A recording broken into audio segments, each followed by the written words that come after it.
আচ্ছা। প্রিয় দর্শক, দেশ ও দশের কথার ৩৯তম পর্বে আপনাদেরকে স্বাগত জানাই। সমসাময়িক বিষয়গুলো নিয়ে আমাদেরকে বরাবরের মতো বিশ্লেষণ করবেন অ্যাক্টিভিস্ট এবং রাজনৈতিক বিশ্লেষক শেখ ফরিদ ভাইয়ের কাছে গত এক সপ্তাহে ঘটে যাওয়া নানাবিধ যে ঘটনাগুলো সেগুলো উপস্থাপন করব এবং আপনারা সেখানে কমেন্ট করে আপনাদের মতামত জানাতে পারেন। শেখ ফরিদ ভাই, আপনাকে স্বাগত জানাই, ধন্যবাদ এবং কৃতজ্ঞতা আমাদেরকে সময় দেওয়ার জন্য। ধন্যবাদ আপনাকে, সেই সাথে আপনার দর্শকদের অনেক অনেক শুভেচ্ছা। আর গত সপ্তাহে আমি যুক্ত না হতে পারার জন্য আন্তরিকভাবে দুঃখিত। কোনো অসুবিধা নাই। আর প্রিয় শেখ ফরিদ ভাই, আমরা অনেকগুলো ঘটনা আমাদের সামনে আছে, আমরা একে একে দেখার চেষ্টা করব। তার আগে একটু বলে রাখি যে বাংলাদেশে ইউটিউবে কোনো কারসাজি করা হয়েছে কিনা আমরা জানি না। আগের আওয়ামী লীগ সরকারের পক্ষ থেকে যেভাবে তথ্য নিয়ন্ত্রণ করা হতো, এখন তারেক জিয়া আসার আগে তো বলেন হি হ্যাভ এ প্ল্যান। তো আই হ্যাভ এ প্ল্যান। তো যাই হোক, এখন ওই জিনিসটারে তিনি কিভাবে কি করছেন আমরা জানি না, তবে ইউটিউবের রিচ বাংলাদেশে খুবই ডাউন। এটা শুধু আমার চ্যানেলের জন্য না, এটা প্রায় সব চ্যানেলে এই জিনিসটা ঘটছে। তো যারা যুক্ত হয়েছেন তাদের কাছে অনুরোধ থাকবে আপনারা লাইভটি শেয়ার করতে পারেন। আমরা শুরু করার আগে আগে যদি আপনারা শেয়ার করে দেন তাহলে অনেকের কাছে হয়তো পৌঁছালো। এবং যদি সবার কাছে না পৌঁছায়, যেটা হয় আগ্রহ হারিয়ে যায়। মানে আমরা চাই যারা অ্যাক্টিভিজম করি যে আমাদের এই কথাবার্তাগুলো বেশি মানুষের কাছে পৌঁছাক, সেটাই আমাদের সার্থকতা। তো আপনাদের সেই ভূমিকা কামনা করছি, আপনারা একটু শেয়ার করবেন। ইকো হচ্ছে জানাচ্ছেন, ইকো হওয়ার কথা নয়, কারণ শেখ ফরিদ ভাই, আপনি কি ইকো শুনতে পাচ্ছেন? শেখ ফরিদ ভাই, আপনি কি শুনতে পাচ্ছেন আমাকে? হ্যাঁ, আপনাকে শুনতে পাচ্ছি, এমন কোনো ইকো শুনতে পাচ্ছি না তো আমি। ওকে। কথা বলেন হ্যাঁ, দেখি। দর্শক। ওকে, না ইকো হওয়ার কথা না, তো অনেকেই বলছেন ইকো হচ্ছে, তো সেটা একটু নিশ্চিত। প্রিয় দর্শক, আপনারা একটু নিশ্চিত করেন কেমন, যে সব ঠিকঠাক আছে কিনা। আম, সব ঠিক আছে বলছেন, তো অনেকেই বিভ্রান্তিকর কমেন্ট করেন অথবা অনেকের কাছে যাচ্ছে। প্রবলেম হয়, তো সেটার জন্য দুঃখিত। প্রিয় দর্শক, আপনাদের যে অনুরোধটা করেছিলাম আর কি, আপনার চ্যানেল শেয়ার করতে হবে। শেখ ফরিদ ভাই, প্রথমে যে প্রসঙ্গটিতে যাই, আপনার ভাবির পোলা এই যে দাঁত ভেঙে ফেলার হুমকি পেলেন ডাকসু নেতা মুসাদ্দিক, ইউরেনিয়াম হিসেবে তাকে চেনা যায়, এটা আজকে তারা খুব শাহবাগে ক্যাচাল চলছে। তো তার এই বিশেষ দাঁত যদি ভেঙে ফেলা হয়, তাহলে দাঁত মানে হুমকি পেলেন ডাকসুর নেতা মোসাদ্দেক, এটা একটু স্যাটায়ার করেই তৈরি করা। তার দাঁতগুলো দেখতে খুব সুন্দর, কিন্তু কেন মানুষ তার এই দাঁত নিয়ে পড়ে আছে আমি জানি না। শেখ ফরিদের দাঁত ভেঙে ফেললে খাবে কি শিবির, মানে আম, জামার শিবির রাজাকার এখন তাদের গুপ্ত বললে চেতে, তাদের দাতাল ইউরেনিয়াম বললে চেতে, শুধু চেতে আর চেতে। এখন শিবির বললে সবচেয়ে বেশি চেতে, শিবিরকে শিবির বললে চেতে। আমরা কই যাব, মানে কি ঘটতেছে এটা? ধন্যবাদ আপনাকে, আবারও আবারও আপনার দর্শকদের শুভেচ্ছা। আসলে কারো রূপ চেহারা নিয়ে কিছু বলতে চাই না, কিন্তু কিছু কিছু কার্যক্রম তারা এমন কিছু এমন ভাবে উপস্থাপন করে, তাদের বক্তব্যগুলো তখন চলে আসে, তাদের চেহারা সুরত নিয়েও মানুষ কথা বলা শুরু করে। একে শুধু ডাকসুতে লেখা হয়েছিল গুপ্ত, তাতে তার যে গুপ্ত যাদের কি যেন, গুপ্ত যাদের কি পরিচয় নাকি কি যেন, তাদের বাড়ি পাকিস্তানে, এরকম কিছু লিখেছিল আর কি। আচ্ছা, হুম। গুপ্ত লেখলে ডাকসু নেতা মুসাদ্দিকের কি প্রবলেম? তার মানে সে কি গুপ্ত শিবির? এর মানে তো এটাই প্রমাণ হয়ে যায়। আমাদের বিভিন্ন এলাকায় গুপ্ত লেখলে দেখি অনেকে, আচ্ছা গুপ্ত লেখলে ছাত্রলীগ তো খেপে না, গুপ্ত লেখলে ছাত্র দল তো খেপে না, গুপ্ত লেখলে আমার ভাবির পোলারা, তারপরে যে কি, আমার ভাবির পোলাদের যে ন্যাশনাল কটকটি পার্টি, বৈষম্য বিরোধী নাকি কি যেন নাম তাদের, বাহারি নাম জামাতের, এই যে A team, B team, C team, D team, বাহারি নাম নিয়ে তারা আসে। আসলে জামাত কিন্তু জানে যে তারা যে বয়ানগুলো দিতে চায়, যদি দাড়ি টুপিওয়ালার ওই জামাতি পোশাকে, জামাতি বয়ানে এগুলো তারা বলে জনসমকক্ষে, তাহলে তাদের তো উষ্টা মেরে বঙ্গোপসাগরে ফেলে দিবে। তার জন্য তারা এরকম হায়ার করে, ওই ভাবির পোলাদের হায়ার করে, ভাবিদের হায়ার করে, ভাবির মাইয়াদের হায়ার করে। ওই যে আরেকটা আছে না, ট্রফি ট্রফি বলছিল, এখন নিজেই কিন্তু ট্রফি হয়ে গেছে, এটা তো আপনি জানেন। তো এরা হুম। বিভিন্ন পর্যায়ে আসে, গুপ্ত বললে এরা খেপে যায়, এবং এদের খেপে যাওয়াটাই স্বাভাবিক। কারণ ওই যে আমরা ছোটবেলায় পড়েছি না, কানাকে কানা বলিও না, খোরাকে খোরা বলিও না, আমরা তো বলতে চাই না, কিন্তু গুপ্তকে গুপ্ত বললে কেন তো রাগ করে, এটা তো আমরা বুঝি না। আপনাকে গুপ্ত বললেও আপনি রাগ করবেন না, আমাকে গুপ্ত বললেও আমি রাগ করবো না, ছাত্রলীগকে গুপ্ত বললে কেউ রাগ করবে না, এমনকি ছাত্র দলকেও গুপ্ত বললে কেউ রাগ করে না, এমনকি বামপন্থীদেরও গুপ্ত বললে কেউ রাগ করে না।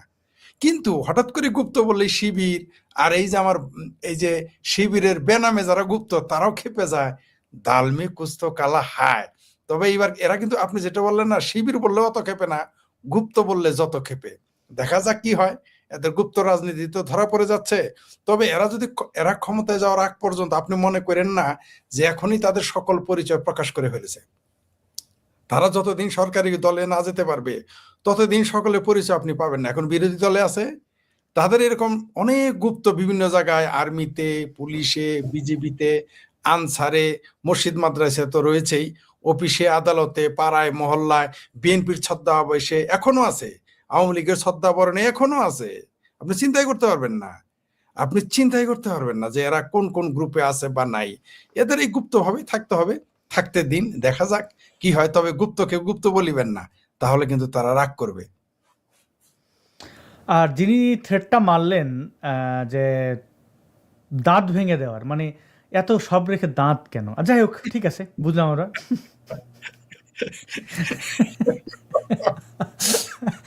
রাজনৈতিক না, ছাত্র দলেরকে ধন্যবাদ, তারা অন্ততপক্ষে হাদির মতো শব্দ ব্যবহার না করে তারা হ্যাঁ, একটু হ্যাঁ। স্যাটারিস্টিক ব্যাপারে গেছে। অন্তত হাদি টাদি বলে নাই। আর একটা আবার কেউ কেউ লিখছে যে আমরা কথা নয় কাজে বিশ্বাস করতে চাই। শুনলাম তারা শাহবাগ থানায় নাকি দু একটা গুতাও মেরেছে, আমরা এরকম লোকজনের কাছে শুনলাম আর কি। শাহবাগ থানায় না গিয়ে তো তারা ডেন্টিস্টের কাছে গেলেই হয়, আগে ভাগে দাঁত রক্ষার তো করে। এটা তো থানা পুলিশ কি করবে মানে? আচ্ছা, যাই হোক। পুলিশ মেরে, এরা কত বড় বেহায়া গুপ্ত, পুলিশ মেরে এখন পুলিশের কাছে আশ্রয় নিতে চায়। এদের লজ্জাও নেই। তার বলতে রবীন্দ্রনাথ ঠাকুরকে গালাগালি করে, সংবিধানকে, ৭২-কে, মুক্তিযুদ্ধকে গালাগালি করে, সেখানে গিয়ে শপথ নেয়। আসলে মুনাফিকদের যে চরিত্র আর কি। আমাদের জামাতি কর্নেলকে দেখাইতেছিলেন, ওনাকে আবার দেখান। জি, জামাতি জি, জামাতি কর্নেল, তার নাম হচ্ছে অলি, কর্নেল অলি। তিনি বলেছেন ইয়াবা আনতে প্রতি মাসে কক্সবাজারে যেতেন ওবায়দুল কাদের। আচ্ছা, ওবায়দুল কাদের ইয়াবা খাইতেন এটা জানতাম না। আর যদি খাইতেনও, একজন মন্ত্রীকে কক্সবাজারে যেতে হবে কেন প্রতি মাসে? তিনি তো তাকে ইয়াবা নিয়ে আসো, যেটা জামাতের আমিরে বললে, কর্নেল অলি সাহেবরে বললেও তিনি নিয়ে এসে দিতেন। ওবায়দুল কাদেরের যে হ্যাডাম তখন ছিল। তো মানে মানে এইটা একটু বোঝার চেষ্টা করি। আচ্ছা, ঠিক আছে, বলেন তো এটা কেন, মানে এরকম একটা অভিযোগ। আসলে মানে এইখানে ওই যে গপ্প করবি মিশা কথা গুলি, মিশা কথা না করলে গপ্প হইবে। তো কর্নেল অলিরে তো আর কেউ এখন দাম দেয় না। এখন দেখলো যে উপাদুল কাদেরকে নিয়ে যদি একটু টান দেয়, তারপরে বদির কথা যদি একটু বলে, যাকে দুষ্ট লোকেরা যাকে ইয়াবা বদি হিসেবে চিনতো, তো এর সাথে একটু লেয়াজও করলে কথাটা মার্কেটে খাবে।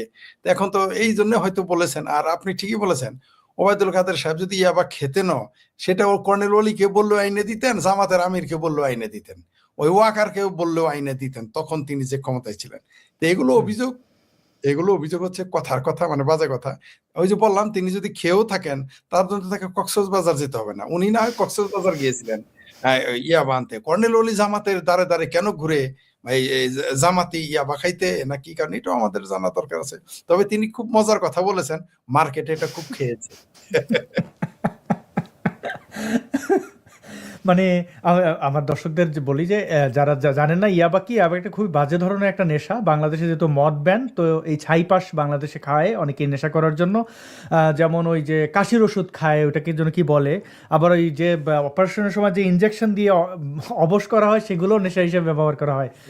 রাজনীতিতে দেখছেন না, রাজনৈতিক স্লোগান যেখানে হাদিমাদি ছিঁড়ে ফেলবো, সেখানে নেশার জন্য আর কত নিচে নামতে পারে মানুষ। কেউ কেউ টিকটিকি ধরে খায়, কত কিছু যেন হয় আর কি। তো ওইটা হচ্ছে যে ট্যাবলেট, লাল নীল ট্যাবলেট, ওই ট্যাবলেটগুলো খায়, খেলে ইয়ে হয়, মানে নেশা হয় না কি যেন মানে ইয়ে হয়। তো যাই হোক, এখন এইটা একটা অবশ্য আওয়ামী লীগ এটা ডিজার্ভ করে, কারণ তারা অনেক মানুষকে ধরে এই মিথ্যা মামলা টামলা দিত, তো এই নেশা জাতীয় দ্রব্য দিয়ে মামলা দিত। হ্যাঁ, তো যাই হোক, এই ব্যাপারে ভুলে গেছি।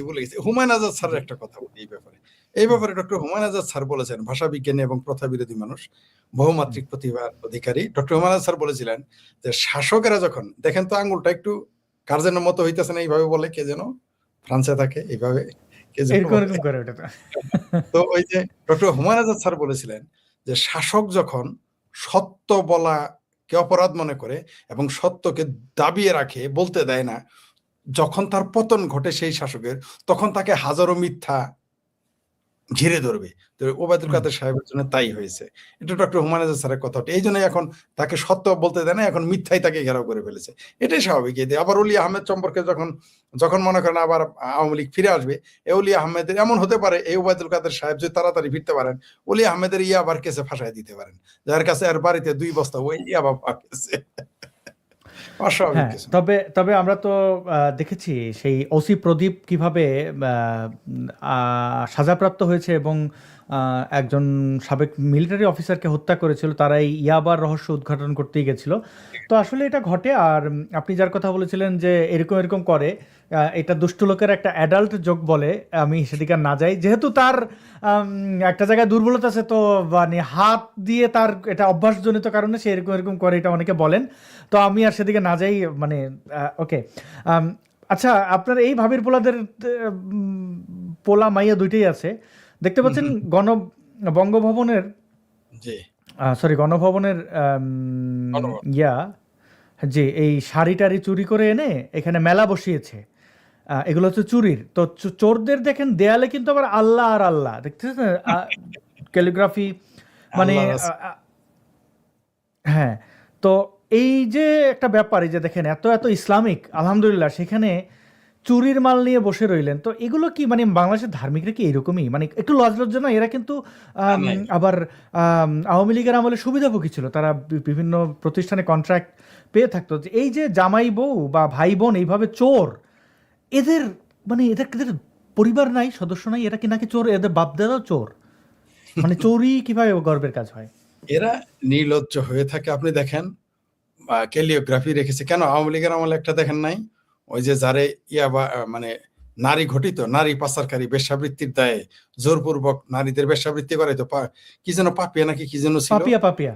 পাপিয়া পাপিয়া দেখেন নাই? তার তার ফেসবুক প্রোফাইল দেখেন নাই? একেবারে আল্লাহ খোদা হাদিস কোরআনের, মানে আমাদের এলাকার একজন লোক আছে, তাকে এমন গালি দেয় মানুষে বাজে বাজে, সরকারি কর্মকর্তা ছিলেন, এখন রিটায়ার্ড করেছে, হাজি হয়ে গেছে। তার ফেসবুকে গেলে শুধুই দেখবেন কোরআনের আয়াত আর হাদিসের আয়াত। এই ধর্মের যারা প্র্যাকটিস করে বেশি, মানে অতি ধার্মিকতা দেখায়, এরা বেশিরভাগই দেখবেন, আমি বলবো না সবাই, আমি বলতে চাচ্ছি না সবাই, কিন্তু এদের 90-95% দেখবেন দালমেগুস কালা হেরা বদ। আপনাকে একটা উদাহরণ দিয়েছিলাম, আমার এলাকার এক লোক আছে, তার টাকনুর নিচে প্যান্ট কাটা এবং এত বড় বড় দাড়ি টুপি পরে ঘুরে, সে কিন্তু ইয়াবা বেছে, গাঁজা বেছে, হিরোইন বেছে, মদ বেছে, আগে ফেন্সিডিল বেচতো, গাঁজা আগেও বেচতো। তো আমি তাকে ব্যক্তিগতভাবে চিনি, আমার এলাকার, তো আমি চিনবো না?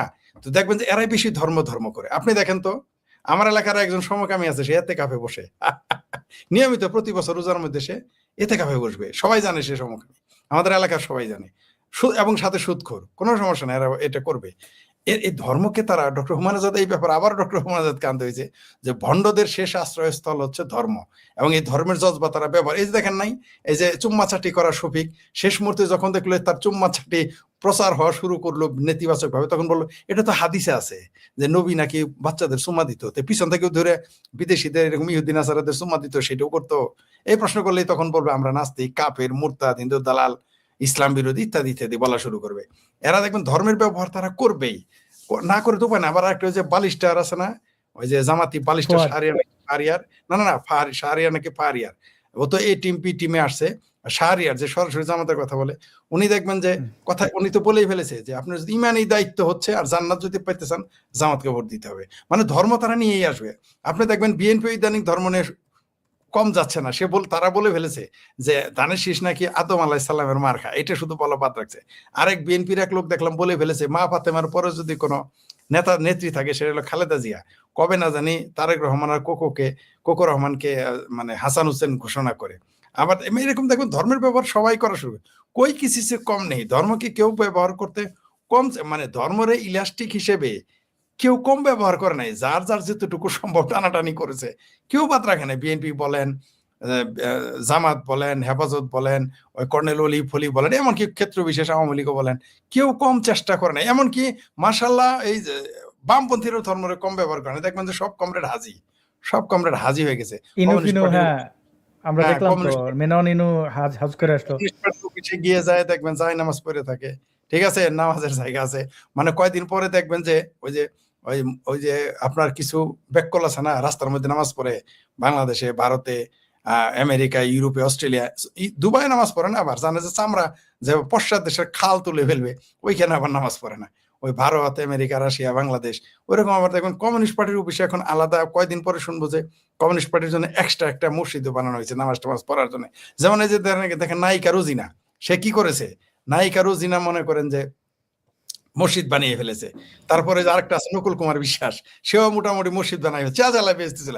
রোজিনা বুঝলাম আগে আর পরে বেচতে যাবে, সে কিভাবে মসজিদ বানায় যে চেঁচালা বেচতে যাওয়ার জন্য, ঠিক আছে, আবার সেখানে আবার সাফাই গায় কোনটা দেশপ্রেমের জন্য কেউ মসজিদ বানায়, ইয়ের কি করার আছে। আচ্ছা, এই নকুল কুমার দালাল গুলো আমি দেখলাম নিউ ইয়র্কে গেছে, যে তসলিমা আপার সাথে ছবি টবি তুলতেছে, উনি না হয় জানেন না, কিন্তু অন্যান্য হিন্দুরা দেখলাম গলায় গলায় মিলে, ও তো হিন্দুদের গাদ্দার, মানে পিনাকির মতো।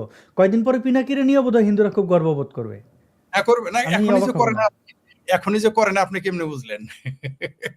এখনই যে করে না, তারা হিন্দুরা তসলিমা নাসরিন কেন গর্ব করবে না? করলে কোনোদিন ওই পিনাকি নেই কি গর্ব করবে? মানে সবার কথা বলছি না, অধিকাংশই। আপনি দেখেন না হ্যাঁ, ওই যে নায়ক একটা জাহেদ নাকি কি জাহেদ কি যেন একটা নায়ক, জায়েদ খান বাংলাদেশে হিন্দু নির্যাতন করে। হ্যাঁ, হ্যাঁ এদের নামে আসলেই খান আছে কিনা, জাহেদ খান নাকি ফান, তার ভাই হিন্দুদের সম্পত্তি দখল করলো, আমরা তার প্রতিবাদ করলাম, আমরা হয়ে গেলাম হিন্দু বিরোধী। আর যারা তার ভাইয়ের সম্পত্তি, যার ভাই সম্পত্তি দখল করে, সে হয় এলো পূজার অতিথি, পূজা ভাই এটা তো মণ্ডপে। বলি, এখানে সে নিজে দখল করেছে, তার ভাই পুলিশ অফিসার, ওই প্রভাব খাটিয়েছে, এবং সে যেহেতু শিল্পী থাকা অবস্থায় বাংলাদেশে আওয়ামী লীগের দালালি করেছে। আমি নিজে ওই ভিকটিমের সাথে কথা বলেছি, বিভিন্ন অ্যাঙ্গেলে প্রশ্ন করে সেটা নিশ্চিত হয়েছে যে তার জমি আসলেই দখল করেছে, মানে তার ওই ওই যে ফ্ল্যাট, এবং ওই ফ্ল্যাটের আরও দুই একজন বাসিন্দার সাথে, একজন মুসলিম একজন হিন্দু, কথা বলে দেখেছি যে না, হ্যাঁ ঘটনা সত্য, দখল করেছে। এইবার যারা নিউ ইয়র্কে গত দুর্গাপূজায়, আমি জানি না আমার এখানে নিউ ইয়র্কে কেউ দেখছেন কিনা, দেখলে যদি হিন্দু ধর্মাবলম্বী থাকেন তাহলে একটু কমেন্ট করে জানাবেন যে আপনি দেখছেন। কারণ অডিয়েন্স একজন একটা ভালো কমেন্ট করেছেন যে বাংলাদেশে কারেন্টই থাকে না, মোবাইল ইন্টারনেট থাকে না, কিভাবে মানুষ লাইভ দেখবে, এটা যৌক্তিক কথা। তো নিউ ইয়র্কের কেউ দেখলে জানবেন, আমি ওই ভিডিও প্রতিবেদনে দীনেশ মজুমদার পর্যন্ত অন্যান্য বদমাশ যেগুলো আছে, আর একটা কি যেন অ্যান্ডি ফ্যান্ডি নাম বদলাই রাখছে আর কি, তো এদের মুখোশ উন্মোচন করেছি। আমাকে অ্যান্ডি নামক এক লোক, তার আসল নাম অ্যান্ডি না, তার নাম অন্য কিছু, কলকাতার পশ্চিমবাংলার হিন্দু, তো সে আমাকে ফোন করেছে যে আপনি কি সামনের দুর্গাপূজায় আমাদের অতিথি হবেন। ওর সাহস কত বড়! আমি তারপরে জিজ্ঞেস করলাম যে আপনারা মানুষের মধ্যে পড়েন, আপনারা জায়েদ খানকে, একজন চিহ্নিত অপরাধী হিন্দু নির্যাতনকারী, তাকে দিয়ে আপনারা এখানে নাচাচ্ছেন কোদাচ্ছেন। বলছে কই, তার বিরুদ্ধে কি কোনো জুরিসডিকশন, মানে এরকম কিছু, তার বিরুদ্ধে কোনো রায় আছে? মানে কত বড় নির্লজ্জ সে! এরপরেও ডিফেন্ড করে তাদেরকে, মানে রায় লাগবে। আমি তারে জিজ্ঞেস করলাম, আচ্ছা বেহায়া এবং আত্মঘাতী। এই পর্যন্ত আমি বললাম যে কোটি কোটি হিন্দুরা বাংলাদেশ থেকে বিতাড়িত হতে বাধ্য হয়েছেন, এত এত মানুষের জমি জমা গেছে, একটা রায় দেখাতে পারবেন? এখন আমি বলি, এখানে যদি আপনারা কেউ থাকেন, দেখান একটা রায় যে কোটির উপরে হিন্দুরা বিতাড়িত বাংলাদেশ থেকে হচ্ছেন, একটা রায় যেখানে বলা হয়েছে যে না, অমুক হিন্দুর জমি দখল করা হয়েছে। না, কেউ স্বীকার করে না, কোনো সরকারি। এখন বলেন তো, এদের পাছা মারার জন্য মানে আর মুসলিম আসা লাগে? এরা তো এই বসেই আছে, মানে ও কত বড় মানে খারাপ হইলেও হিন্দু, সে আবার পূজার উদযাপন করে, পূজার আয়োজন করে, তার এইটুকু ধারণা নাই। মানে এর মা বোনরে যদি রেপ করে ফেলে, সে রেপিস্টে বলবে বাহ কে আবার আসো, থাকো এসে আরো কয়েকদিন। একটা তো মানুষ ভুল করে, ওই যে গান্ধীর মতো বলবে যে যদি তুমি ধর্ষিতা হও সেটা উপভোগ করো, বইলো না। এরা ওই নীতিতে গান্ধীর বান্ধব। মানে একটা কত বড় ফাউলের ফাউল, মানে সে এইরকম একটা চিহ্নিত, মানে একটু ইউটিউবে সার্চ করলে হাজারো ভিডিও পাবে, এই বিষয়ে না হলো 10টা নিউজ আছে যে এই আওয়ামী লীগের প্রভাব খাটিয়ে, তৎকালীন আওয়ামী লীগ পুলিশ অফিসার ভাই, আওয়ামী লীগ ছিল না, কিন্তু আওয়ামী লীগের দালালি করে তারা এগুলো করেছে। এইটা তো একটা সার্জিসের মতোই আর কি, এইটা তো দুনিয়া, এখন ওইটা বলে লাভ নাই, কিন্তু সে আওয়ামী লীগের প্রভাব খাটাইছে। বক্তব্যটা দাঁড়ায় কি শেখ ফরিদ ভাই, সে লোক ওইটারে ক্ষমা চাইতে পারতো যে আমরা জানতাম না, হইতেই পারে যে জানতে, হ্যাঁ, যে আমরা জানতাম না, জানার পরে তাকে ই করে নেই, সে ওইটারে এখনো ডিফেন্ড করে, আবার আমারই ইনভাইট করে, মনে করছে জায়েদের মতো আমি দালাল, ও আমার ডাকবে আর আমি বলবো হ্যাঁ ঠিক আছে টিকিট পাঠাও, এই করো, আমি চলে যাব। মানে এই হিন্দুদের ব্যাপারে বইলা লাভ না, এটা পরে বলবো ভাই। আমরা একটু ঢাকায় এখন এই মুহূর্তে টিএসসিতে T20 ম্যাচ চলছে, এই যে এর দাঁত ফালাই দেবে বলছে, এটা নামটা তো দেখে নিন, নামটা হচ্ছে মুসাদ্দিক, কি আর নাম আবার তার দেখবো, যে মুসাদ্দিকের দাঁত, এই দেখেন মুসাদ্দিক ধলাই খেতেছে। আলহামদুলিল্লাহ। আচ্ছা, এটা কি আমরা এখন আলহামদুলিল্লাহ বলবো না সুবহানাল্লাহ বলবো শিবিরদের মতো? যদিও আমরা এখন না, মায়ের যে এখানে অবধারিত এই ইয়ার মতো শাখা চৌধুরীর মতো বলা যায় যে মায়ের মানে সে ধর্ষণে যেভাবে বলেছিল ধর্ষণ যেখানে সুনিশ্চিত উপভোগ করাই ভালো, এখানে মায়ের যেহেতু সুনিশ্চিত দাঁত বাঁচায় কোনো রকম সামনে আগানোই ভালো। দাঁত যদি ভেঙেই দেয় সত্যি সত্যি তাহলে তো অসুবিধা আছে। তো জামাত শিবির সারা বাংলাদেশই খাচ্ছে ধোলাই মোটামুটি। কই তার হ্যাডাম গেল কই, মানে আমি ধোলাইয়ের পক্ষে না, কিন্তু এরা তো এই ধোলাই মব মানে মবস্টাররা মবের খপ্পরে। এখন আপনি হ্যাঁ আলহামদুলিল্লাহ সুবহানাল্লাহ বলবেন, আপনি বলেন ভাই। হ্যাঁ হ্যাঁ, মব স্টাররা মবের খপ্পরে, রাইট। এটা তো আবার এটা আবার মব বলা যাবে না, বলতে কি যেন এটা বলতে হবে, মব প্রেসার বলা গ্রুপ, যাবে, pressure group, pressure group pressure বলতে গ্রুপ। হবে। আর ওইগুলো মব নয়, জাহিদ পাড়াও বলে এগুলো বাংলাদেশে কোনো মব নাই। যে বর্তমানে ওই যারা প্রতিমন্ত্রী হয়েছে এই প্রতিমন্ত্রীদের তো আমি প্রতিবন্ধী বলি। বাংলাদেশে এখন যতগুলো প্রতিবন্ধী মন্ত্রী নামে প্রতিবন্ধী আছে তারাও দেখবেন যে কিভাবে এখন, না না জাহিদ পাড়া বলছে, এটা মব বলা যাবে না। ইভেন ওই যে পীর খেজে মেরে ফেললো, পীর খেজে মেরে ফেললো, জাহিদ পাড়া বলে, ওটাকে মব বলা যাবে না। চিন্তা করে দেখেন কত বড় প্রতিবন্ধী, ক্ষমতায় গেলে মানুষ এভাবে মিথ্যা কথা বলে। আচ্ছা, আমরা একটা কমেন্ট আছে, ছাত্রদলে তো সাহস কিভাবে হলো? মানে আওয়ামী লীগ না থাকলে তো ছাত্রদলের সাহস বাড়েই মাঠে আওয়ামী লীগ। না, উনি হয়তো সাটায়ার করছে, আসলেই তারা এইভাবে গুপ্ত শিবির প্রকাশ্য শিবিরকে মারার হিম্মত করতে গেল। আর সবচেয়ে আজকে আমার খারাপ লেগেছে যে জাইমা রহমান এবং তারেক রহমানকে নিয়ে একটা রাবিশ, মানে এত ভাষায় প্রকাশ করা যাবে না এমন কিছু দেখছেন? দেখছেন না? এত নির্লজ্জ দেখছি এই দেখছি। শিবিরেরা, এই জামাত শিবিরকে বিএনপিরা বলে এদের মায়ের পেটের খালাতো ভাই। এখন কেমন লাগে? ফ্রাঙ্কেস্টাইন যে বানাবে, যারা বানাবে ওই ফ্রাঙ্কেস্টাইন কিন্তু তাদেরই খাবে। এরা শেখ হাসিনাকে নিয়ে, নরেন্দ্র মোদীকে নিয়ে বা অন্যান্য তাদের প্রতিপক্ষ নিয়ে কি বিশ্রী বিশ্রী ভাষায় যখন ফটো কার্ড বানাতো, এরা খুব খুশি হইতো বিএনপিরা, ছাত্র দলেরা। এখন কিন্তু তাদের সেই ফটো কার্ড তাদের কপালে জুটে গেছে এখন। সেই জন্য অসভ্যতা, ইত্রামি, ফাত্রামি যে দলেরই হোক কখনো আশ্রয় প্রশ্রয় দিতে নাই। সেটা কিন্তু একসময় তার মুখে, এখন দেখেন আওয়ামী লীগ তো এখন দেশে, তাদেরকে নিষিদ্ধ করে দেওয়া হয়েছে, তাদের কথা বাদ। সরকার ক্ষমতায় কি জঘন্য ভাষায় তারেক রহমান আর তার কন্যাকে নিয়ে এই শিবিরের, গুপ্ত শিবির, প্রকাশ্য শিবির, তারপরে ওই হাদিমাদির ছবি টানানো শিবির, এরা দেখেন কি, এদের এদের আকল আছে, এরা আসলে কত অসভ্য। আমি আপনাদের বারবার বলেছি যে বাংলাদেশে যত আকাম কুকাম হয়, যত ঝামেলা হয়, পিছনে কিন্তু হয় মোল্লা থাকে, নয় মিলিটারি থাকে। মোল্লা বলতে এখানে আমি জামাত শিবিরকে বুঝাইছি। এরা কোনো না কোনো ভাবে কিন্তু থাকে, তার প্রমাণ পাচ্ছেন তো। এরা যদি আপনার পক্ষও নেয়, খুশি হওয়ার কারণ নাই। ধরেন কালকে জামাত শিবির আমাদের পক্ষে বললো, খুশি হওয়ার কোনো সুযোগ নাই, কারণ ওরা পরে আমাদের গলাতে এসে দড়ি লাগাবে। এরা এত বদমাইশ এরা। এখন আমি জানি না, আমি লিখেছি যে বিএনপির তারপরেও আকল হবে না, তারপরেও জামাত শিবির তাদের খুব ভালো লাগবে, পেয়ারা, মানে তাদের দিল কা রিস্তা, তো এটা এদের দোস্তি না ঝুটে দুশ্মনী না টুটে, এরকম হাল। যাই হোক, নেক্সট প্লিজ। জি, অনেক ধন্যবাদ। আমরা এখন একটি ছবি দেখি। দেখতে পাচ্ছেন দুজন কোমলমতি শিশু। শিশু দুটোর দুজনের চোখের দিকে একটু তাকান। মাথায় দুজনের টুপি, পাঞ্জাবি পরা, এবং কোনো একটা না, কয়েক হাজার কথা তাদের চোখে। এই শিশু দুটির চোখ দেখলেন, আপনারা দেখতে পেয়েছেন কিনা দর্শক, ভালো করে একটু খেয়াল করেন। এটি এআই দিয়ে বানানো কোনো ছবি নয়, এবং তারা কি বলতে চাইছেন সেটা স্পষ্ট হয় আমি যদি একটু ধীরে ধীরে জুম আউট করি। হাতে শিকল, হাতের পর্যন্ত ঠিক আছে, কিন্তু পায়ে শিকল। এবার একটু চোখের দিকে তাকান। একটু আগে আমি চোখটা এই কারণে দেখালাম যে চোখের দিকে তাকান তো, আর তাদের বাস্তবতা দেখুন। কারো না কারো সন্তান। এবার আমরা একটু পড়ি এখানে কি লেখা আছে। লেখা আছে, পা বেঁধে মাদ্রাসায় রেখে যান বাবা মা, শিকল কাটতে বাজারে দুই ছাত্র।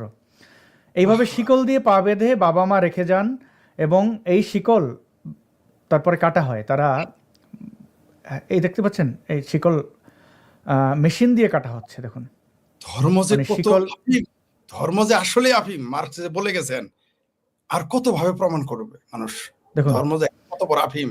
মা বাবা শিকল দিয়ে মাদ্রাসায় পাঠায়, সেই এই ভিডিওগুলো মাদ্রাসা যখন আমরা দেখাই শেখ ফরিদ ভাই, তখন বলে যে এডিট করা, এআই দিয়ে বানানো। দেখতে পাচ্ছেন এই সেই টুপি, এই সেই টুপি, এই সেই টুপি, এবং এই সেই টুপি দেখুন। এবং এটা এআই দিয়ে বানানো নয়, এটা অরিজিনাল। এবং এই ঘটনাগুলো বাংলাদেশে প্রতিনিয়ত ঘটে, কিন্তু আমাদের মুসলমানরা অন্ধ হয়ে তারা প্রলয় বন্ধ করতে চান। আচ্ছা, এই শিশুটা আজকের এই সময়ে এই যে নির্যাতন বাবা মা স্বয়ং দিয়ে গেল, তাদের বাবা মার চোখে, এই শিশু দুটোর চোখের দিকে আমি তাকাতে পারিনি শেখ ফরিদ ভাই। আমার খুব কষ্ট হয়েছে যে এদের বাবা মাকে জেলে দেওয়া উচিত। আর যে মাদ্রাসায় পড়ছে মাদ্রাসার, আসলে মাদ্রাসা শিক্ষা ব্যবস্থা ব্যান করে, নিষিদ্ধ করে দেওয়া উচিত। মাদ্রাসা মানুষকে যে কিভাবে দাস বানায়, কি ভয়ঙ্কর, এটা আমরা কত বলবো। আর এই চাল চালায় ভেস্তে যাওয়ার আশা, এই বাচ্চাদের যদি এই যে এইভাবে, এই কারণেই তো মৌলবীরাদের বলৎকার করার সুযোগ পায় বাপ মায়েদের কারণে। বাপ মায়েদের আগে শাস্তি দেওয়া উচিত যারা এই যে মাদ্রাসায় পাঠায়। গিয়ে দেখবেন যে তারা কিন্তু নিজেরা আকাম কুকাম করে, কিন্তু বাচ্চাদের মসজিদে এইভাবে মাদ্রাসায় পাঠাইয়া শিকলাল। এটা ভাবা যায় আধুনিক যুগের দাসদেরও তো এইভাবে রাখা হয় না এখন তো এই দাসের রাজত্ব নেই। জি বলেন। এই নির্মমতার শেষ কোথায়? আমার প্রশ্নটা এখানে যে মাদ্রাসায় শুধু এটা তো বাবা মা বেঁধে দিয়ে গেল মাদ্রাসায়, এবং এই শিশুগুলো বড় হয়ে কার বোঝা হবে সমাজের?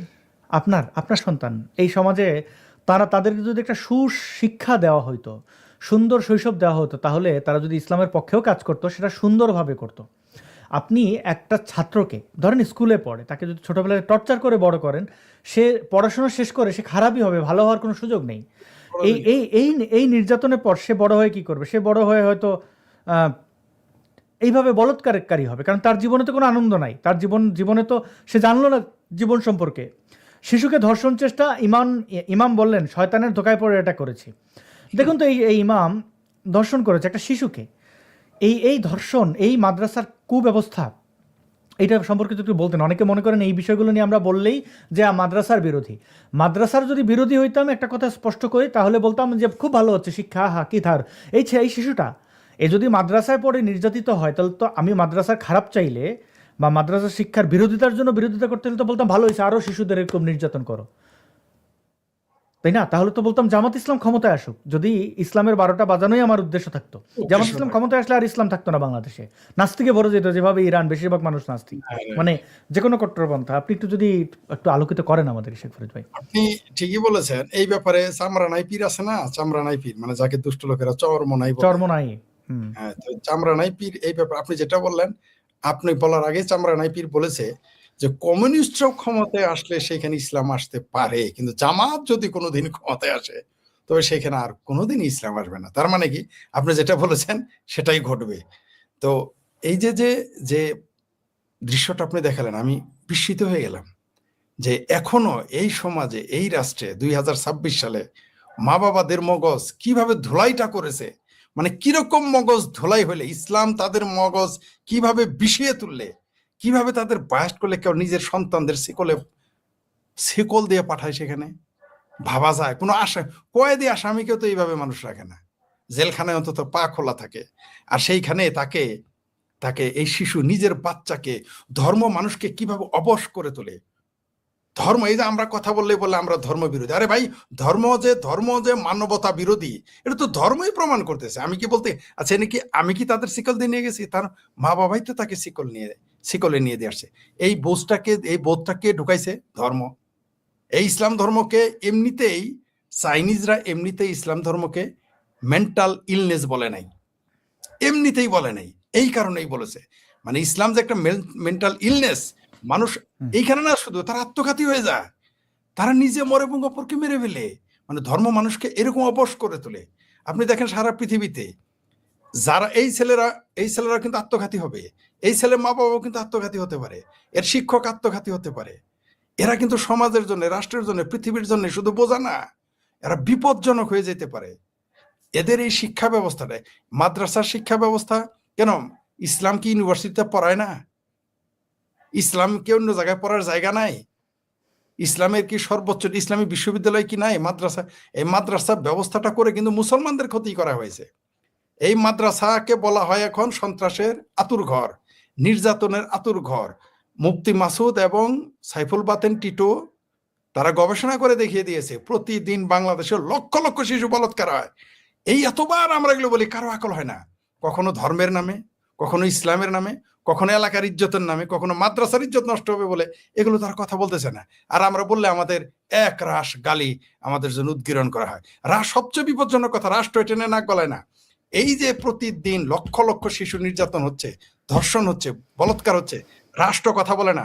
সবচেয়ে বড় কথা, আরো বড় বদমাইশ এই দেশের ইন্টেলেকচুয়াল, এই দেশের বুদ্ধিজীবীর আজ পর্যন্ত কোনো বুদ্ধিজীবী, সলিমুল্লাহ, কলিমুল্লাহ, ভলিমুল্লাহ, ডলিমুল্লাহ, মলিমুল্লাহ, যারাই থাকুক, আকডুম বাগডুম, আনু মোহাম্মদ, ফানু মোহাম্মদ, তারপরে অমক বুদ্ধিজীবী, তো আজ পর্যন্ত কোনো বাম পন্থীদের শুনেছেন মসজিদের মাদ্রাসায় বলৎকারের কথা বলে না? এত তারা প্রতিবাদী বিপ্লবী, ফিলিস্তিনের শিশুদের উদ্ধার করার জন্য বাংলাদেশের বামপন্থীদের ইয়ানাফসি কি হাই হোসেন করা শুরু করে শাপলা চত্বরে আইসা, মতিঝিলে আইসা, পল্টনে, শাহবাগে। কিন্তু বাংলাদেশে যে লক্ষ লক্ষ শিশু বলাৎকার হচ্ছে, কোনো বামপন্থীর কোনো দৃক শহীদুল ফ্লোটিনা নিয়ে চলে যায়, কিন্তু একবারও একটা বাড়ির কাছে মাদ্রাসায় গিয়ে জিজ্ঞেস করলো না যে এইখানে মাদ্রাসার অবস্থা কি।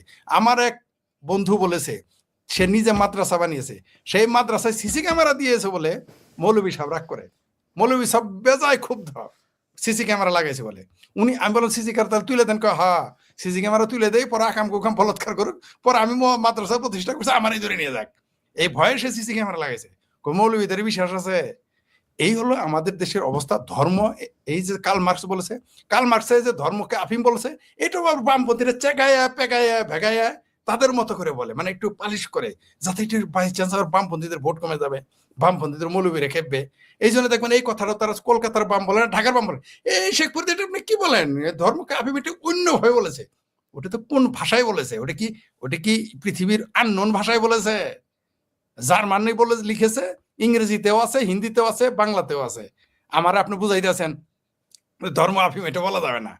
কার্ল মার্কস বলে গেছে, তাগরে যে উস্তাদ তার প্রতিষ্ঠাতা, মানে যার গরু সে কয় বানজা, পড়শিরা কয় বছর বিয়ানি। কার্ল মার্কস বলছে ধর্ম হইল আফিম, এরা এটা বলতে এখন লজ্জা পায়। কমিউনিস্ট ম্যানিফেস্টোতে বলা আছে, এই যে দেখবেন যত বাম আছে বাংলাদেশের, মানে ঢাকার, দিল্লির, কলকাতা, সবগুলো বদমাইশ, ফ্রড। অলরেডি কমিউনিস্ট ম্যানিফেস্টোতে লেখা আছে পৃথিবীর সকল ভাববাদকে তারা উচ্ছেদ করবে, এই জন্য কমিউনিজম। অথচ এটা তারা বলে না। তো ভাববাদ কি ইসলাম ধর্ম ভাববাদের মধ্যে পড়ে না? এরা দেখবেন হিন্দু ধর্মকে উচ্ছেদ করতে চায়। আবার ভারতের বামের তো 2 লাইন আগানো, আর বাংলাদেশের বামপন্থীর তো সুবহানাল্লাহ গরুর মাংস বিলায়, চক্কর বক্কর ভর্তি গরুর মাংস দেয়। শুয়োরের মাংস তো একদিন বিলাইলে না। ও জামাল ভীরা পাগলা বাংলাদেশের কমিউনিস্টেরা, ডিমের আলে 3টাই বেছে 5টাই বেছে না। আবার ভারতের বামদের দেখেন, এরা বলবে ভাববাদে মানে সব উচ্ছেদ করে দিতে হবে। তারা হিন্দু ধর্মকে ডেঙ্গু বলে, তারা বলে ভগবান রাম বলতে কিচ্ছুই নাই। ওই এমনও বলে যে রাম মন্দির তো পেশাব করতেও তারা যাবে না। তারা এও বলে যে রাম মন্দির বানানোর দরকারটা কি, কিন্তু একবারও বলে না দেওবন্দ মাদ্রাসার দরকার কি, একবারও বলে না। এরা এত হারামি এই ভারতের কমিউনিস্টেরা, এই তথাকথিত বামপন্থীরা, তথাকথিত প্রগতিশীলেরা 3 তালাক সমর্থন করতে পারে কোনো প্রগ্রেসিভ মানুষ তো দূরের কথা, কোনো সভ্য লোক, কোনো ভদ্রলোক 3 তালাক সমর্থন করতে পারে? নরেন্দ্র মোদী সেটা উচ্ছেদ করছে, ভারতের বামপন্থীদের ছাতি ফেটে যাইতেছে। যেটা 1960 দশকে আইয়ুব খান সেটা বাস্তবায়ন করে গেছে। ইসলামী দেশে 3 তালাক নাই, আর হিন্দুর দেশ তাদের ভাষায়, সেই ভারতে তারা করতে দেয় না এই বামপন্থীরা। আবার এরা বলে প্রগতিশীল, এরা নাকি নারীর পক্ষে।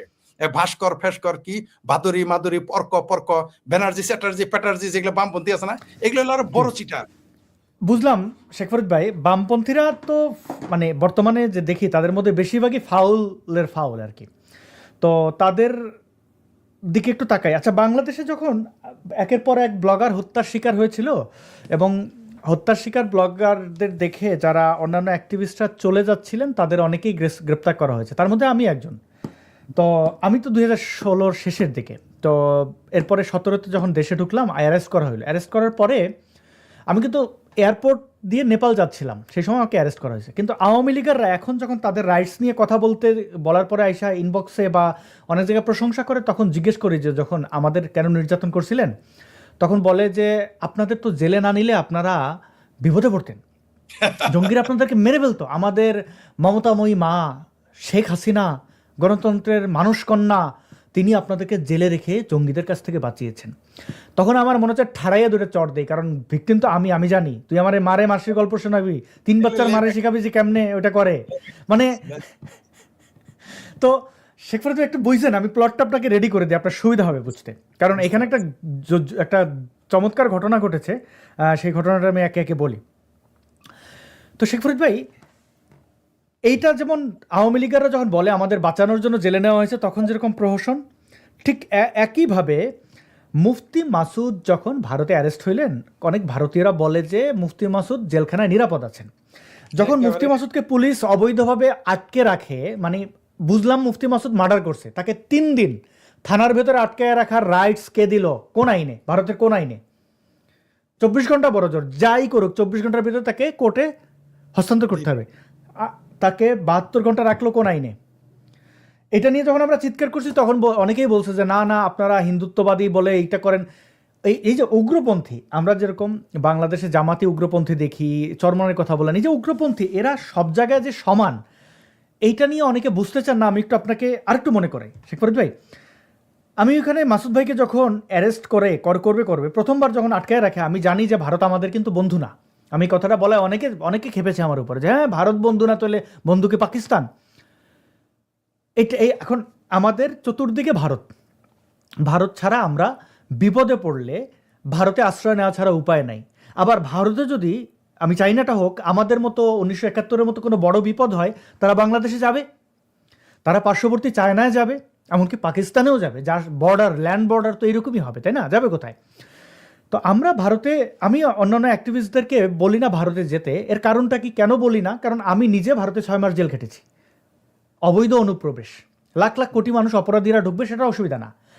সর্বশেষ একটা উদাহরণ, সানিউর রহমান নামক একজন, আগে উনি নাস্তিক ছিলেন, পরে তিনি নিজেকে হিন্দু বললেও একজন নাস্তিক আমৃত্যু নাস্তিক থাকে, কখনো আস্তিক হয় না। যদি দেখেন আস্তিক হচ্ছে, বুঝবেন এইখানে সে ধান্দা করছে। ইনু যখন হজে যাচ্ছে কোনো ধান্দা করছে, এই যে পিনাকি যখন আলহামদুলিল্লাহ সুবহানাল্লাহ বলছে কোনো ধান্দা করছে, ইউনুস যখন মাথায় টুপি পড়ছে ধান্দা করছে। এইটা যে বোঝে না তার চেয়ে বড় নির্বোধ আর কেউ নাই। যদি কোনো নাস্তিক, আমি যদি কালকে এসে বলি যে আমি খ্রিস্টান বা আমি মুসলমান বা আমি হিন্দু, বুঝবেন যে আমি কোনো একটা ধান্দা আমার আছে। এইটা আপনারা রেকর্ড করে রাখেন, কারণ একজন ব্যক্তি নাস্তিক। আপনি কি বলতে চান ওই রকমারির মানে ওই উদ্ভাসের যে প্রোপাইটর কি যেন শিয়াল সোহাগ, হ্যাঁ অবশ্যই নাস্তিক, অবশ্যই কত বছর আগে সে নাস্তিক ছিল, পরে আস্তিক, তাহলে সেও কি তাহলে প্রতারণা ভাইরে করতেছে? নাস্তিক একটা মানুষ নাস্তিক হয় যখন সে ধর্ম তত্ত্ব পড়ে এবং যখন ঈশ্বরের খোঁজা, অনেকে ধর্ম মানে হচ্ছে থাকুক মানে, আর যখন কেউ খোঁজে তখন সে খুঁজে না পাওয়ার আগ পর্যন্ত সে আর বিশ্বাস করবে না। প্রথমে তার নিজের ধর্মের মধ্যে খোঁজে, তারপরে অনেকে তো প্রথমে অন্যদের গালাগালি করে, নিজেরটাকে শ্রেষ্ঠ মনে করে, নিজেরটা যখন সন্দেহ আসে সে খুঁজে খুঁজে দেখেন, ওই যে অনেকে বউরে সন্দেহ করে দেখেন, কারণ যদি সে কনফার্ম না হয় যে না তার সন্দেহ অমূলক, তারপর আগ পর্যন্ত সে সন্দেহ করেই যাবে। এইটা থেকে তার যতই বুঝাক বউ এসা কাজ হবে না। ঈশ্বরের সন্দেহ হচ্ছে আরো সন্দেহ, বউ তো এক্সিস্ট করে, ঈশ্বরেরটা তো এক্সিস্ট করে না। ওইটা যে খোঁজা শুরু করছে, সে যতদিন না ঈশ্বর তার সাথে দেখা করছে, বেসিক প্রশ্ন ঈশ্বর আছে এটার প্রমাণ কি, এই প্রমাণ না পাওয়ানো কোনোদিন সে আস্তিক হবে না। এইটা অসম্ভব যদি সে পাগল না হয়ে যায়। সানিউর ইন্ডিয়াতে দুটো এখন নেগেটিভ, অ্যারেস্টের পরে ভারতীয় কয়েকটা মিডিয়া বলছে যে সে ইসলামিস্টদেরই স্পাই, সে জাস্ট বেশি নিজেকে হিন্দু দেখাচ্ছে, হতে পারে আমি জানি না। সানিউর যে বাংলাদেশে নাস্তিক ছিল এমন গ্যারান্টিও নেই, মোহাম্মদের গালি টালি দিছে, এখন দিলেই যে একজন নাস্তিক হয় তা তো না। আমরা তো দেখলাম শিবিরের পোলাপানো তো জয় বাংলা জয় বঙ্গবন্ধু, কেউ শিবিরের, আমরা তো দেখি শিবিরের নাস্তিকও আছে, সে তো আল্লাহরে গালি দেয়, কিন্তু আদর্শিক তার এজেন্ডাকে আমি জানি না। তবে আমাকে হিন্দুত্ববাদীদের খপ্পরে সে ফেলতে চেয়েছিল, এবং সেই 2017-তে আমি এগুলো ভিডিওতে বলছি যে সানিউর আমার কীভাবে বিপদে ফেলতে চেয়েছিল। এখনও সানিউরের বাবা যেহেতু তিলক দেখলে অনেকে পাগল হয়ে যায়, ইসলামিস্টরা যেরকম মাথায় টুপি দেখলে পিনাকে আলহামদুলিল্লাহ বলে পাগল হয়ে যায়, সে তাদের কথা বাদ। বাস্তবতা কি দাঁড়াইলো? আমার উদাহরণটা, মুফতি মাসুদ অ্যারেস্ট হয়েছেন। মুফতি মাসুদ ভারতের জন্য কখনোই অনিরাপদ নন, আমি এটার গ্যারান্টি। মুফতি মাসুদ ভারতীয় সংস্কৃতিকে পছন্দ করেন, আমি ভারতের জন্য কখনো অনিরাপদ নই। আমাকে জেল খাটতে হয়েছে এক্সিটের জন্য। অনেকে বলে ভারত তোমাকে আশ্রয় দিয়েছে, কিভাবে আশ্রয় দিল, কোনভাবে? ভারতের কোন একজন ব্যক্তি বলুক যে আমাকে এই জিনিসটা সে আমাকে করুণা করেছে বা আমার জন্য আলাদা কিছু করেছে? আমি সেখানে কামলা দিয়েছি, খেয়েছি, ভারতের বাইরে থেকে টাকা নিয়ে ব্যয় করেছি, কোনো ভারতীয় রুটি রুজিতে আঘাত করি নাই। আদালত থেকে এক্সিট পারমিট নিয়ে ভারত থেকে বের হয়েছি। আমি বের হইতাম না, আমাকে ডিপোর্টই করতো, আমার ফাইনাল স্টেজ ছিল ডিপোর্ট, তো সেটা আমি আমার বুদ্ধিমত্তা দিয়ে ডিল করছি। মুফতি মাসুদকে অ্যারেস্ট করলো, সানিউর রহমান যে কিনা চিৎকার করে জয় শ্রীরাম, তাকে পর্যন্ত ভারত অ্যারেস্ট করলো। কারণ এইটা প্রমাণ যে আপনি যদি ভারতের জন্য যুদ্ধ করেন, আপনি ভারতের জন্য জীবনও দিয়ে দেন, ভারতের কাছে আপনি বাংলাদেশি, দিন শেষে আপনার নাম কি ইসলামিক নাম, আপনি তার কাছে এই হিন্দুরা যে এখনো জাতপাত থেকে বের হইতে পারে না, বেশিরভাগ হিন্দুরা, তাদের মধ্যে ওই যে এখনো মনে করে যে মুসলমানের রক্ত আর হিন্দুর রক্ত আলাদা, এই যে মনে করা, এই যে হিন্দুত্ববাদীরা তাই মনে করে, তসলিমা নাসরিনকে গালাগালি করে। আমি এরকম বহু জিনিস ব্যক্তিগত আলাপচারিতা শুনেছি, বলে ভণ্ড নাস্তিক, আমরা নাকি ভারত ভাগ করেছিলাম। তো শেখ ফরিদ ভাই এটা একটু আমাদেরকে বোঝান, আপনি যখন বাংলাদেশ থেকে নেপাল কোনোভাবে, যেহেতু ল্যান্ড বর্ডার নাই, ফ্লাই করে যেতে হবে, আপনি নেপাল যান, আপনাকে আশ্রয় দেবে। নেপাল কখনোই আপনাকে বাংলাদেশে পাঠাবে না। আপনি নেপালে গেছেন কেন, অবৈধ যেভাবেই যান, আপনাকে এই জন্য জেলে নেবে না। আপনি মায়ানমারে যান, তাত্ত্বিকভাবে, বাস্তবতা বাদ দেন, রোহিঙ্গা টোহিঙ্গা ইস্যু আছে, কিন্তু তাত্ত্বিকভাবে যদি আপনি মায়ানমার যাইতে পারেন, আর যদি আপনি আশ্রয় চান, আপনি আশ্রয় পাবেন, আপনাকে ওই জন্য জেলে নেবে না। ভারতে আপনি যান, আপনি যত বড় ভারতপ্রেমী হন, আপনাকে জেলে যাইতে হবে, এইটা হচ্ছে শেষ কথা। হ্যাঁ, যদি আপনি ভারতে যেয়া জঙ্গিদের সাথে মিলামিশা ভারতের গোয়ার মধ্যে 3 আঙ্গুল দেন, তাহলে আপনি হয়তো নিরাপত্তা পাবেন। এই যে আমি এত ইলাবোরেট করার কারণ হচ্ছে, আর কত প্রমাণ দিলে বাংলাদেশের যারা ভারত প্রেমী তারা তো একদিকে ভারত প্রেমী হওয়ার কোনো কারণ নাই, কারণ আমরা তো সবাই ভারতীয়, এটা তো আমার অস্তিত্ব, আমি যে কারণে বাংলাদেশকে ভালোবাসি। এখন যদি বাংলাদেশ আমি তো বাংলাদেশেও জেল খাটছি, তাই না, আমার দেশ, তাই আমি এখানে কথা বলি, কেন বলি, কারণ আমার দেশের দায় আছে আমার। তো বাংলাদেশ আমার 2বার জেল কাটেছে, ভারত আমাকে 1বার জেল কাটেছে। বাংলাদেশ যদি আর 10বারও জেল কাটে, আমি তো বাংলাদেশে গানই গাইবো। ভারত আমাকে জেল কাটে, কিন্তু ওই যে আমাদেরকে দালাল বলে, ভারতের দালাল। আপনি আমাদের পরবর্তী যারা অ্যাক্টিভিস্ট, তাদেরকে একটু, এগুলোতে ইতিহাসের সাক্ষী, হয়তো এখন আমাদেরকে কম দেখছেন, কিন্তু মানুষের মাথায় এটার জন্য থাকে। আপনি বাংলাদেশের হিন্দু হন, মুসলিম হন, এখন যদি হিন্দুদের জন্য ভারতে একটা দিয়েছে অফিসিয়ালি যে তারা আশ্রয় পাইতে পারবে, হিন্দু, বৌদ্ধ, খ্রিস্টান, মানে অমুসলিম, অমুসলিম এবং এক্স মুসলিম ছাড়া আর যে কেউ, মানে বাংলাদেশের মুসলমান আর এক্স মুসলিম 2 গোত্র ছাড়া বাকি সবাই মানে এইবার ভারতে গেলে যে মারা খাবেন সুনিশ্চিত। ভারত যে আমাদেরকে এক্স মুসলিমদেরকে বন্ধু মনে করে না, এই জিনিসটাকে কি আপনার কোনো শেখ ফরিদ ভাই সন্দেহ আছে? আর উগ্র হিন্দুত্ববাদীদের যে জামাত ইসলামের মতো অমানুষ, সেই বিষয়ে কি আপনার কোনো সন্দেহ আছে? উগ্র যারা, তাদের সাথে জামাতের যে কোনো পার্থক্য আছে বলে আমি মনে করি না। তবে ভারতে আমাদের একটা কিছু কিছু পক্ষ আছে যারা আমাদেরকে পক্ষে কথা বলে, এখনো বলে জানি, এবং তারা আমাদের প্রতি সিম্প্যাথি আছে ব্যক্তিগতভাবে, কিন্তু বিপদে বলে কতটুকু আসবে সেটা আমরা জানি না। যেমন মুফতি মাসুদ বিপদে পড়ার পর কতটুকু আসতেছে আমরা দেখলাম, 6 মাস 7 মাস চললো। আপনি একটা এই যে ধরে নিলাম যে এই যে সানিউর রহমান, আপনি খেয়াল করেন অনেকে আমাদের বলেছে যে নাস্তিকদের জায়গা দিবে না। আচ্ছা, তাহলে নাস্তিকদের জায়গা না দিলা, মুক্ত চিন্তক না দিলা, সানিউর রহমান তো নাস্তিক, সে তো পুরো হিন্দুত্ব হয়ে গেছিল, ঘর ওয়াপসি করেছে আরিয়া সমাজে গিয়ে। তারপরে তাকে কেন সন্দেহ করা হলো, তাকে কেন গ্রেপ্তার করা হলো? এখন ওই যেটা বলে যে তাকে নিরাপত্তা দেওয়া, এটা একটা ল্যাম এক্সকিউজ। তবে সানিউর রহমান যখন খ্রিস্টান পাদ্রীদের সাথে খারাপ ব্যবহার করেছিল, তখনই আমি ধরে নিয়েছিলাম তার ভারত থেকে উঠে গেছে। এটা আমি ধরেই নিয়েছিলাম যে একে রক্ষা করা যাবে না। কথা হচ্ছে সেটা ভিন্ন জিনিস শেখ ফরিদ ভাই, সে ওইখানে অসভ্যতা করছে, ওই জন্য ওই স্পেসিফিক বিষয়ে মামলা হইতে পারে। ওই আইনে মামলা হলে আমরা কথা বলতাম না সানিউরকে নিয়ে। ওই আইনে মামলা হলে বরং আমরা সানিউরের বিরোধিতা করতাম, আমরা বলতাম তাকে শাস্তি দেন, কারণ আমরা মানবতাবাদী মানুষ। আমরা কেন কার বিরুদ্ধে, আমরা ধার্মিকরা একটা জিনিস বুঝতে চায় না যে আমরা কিন্তু তাদের প্রত্যেকের বন্ধু।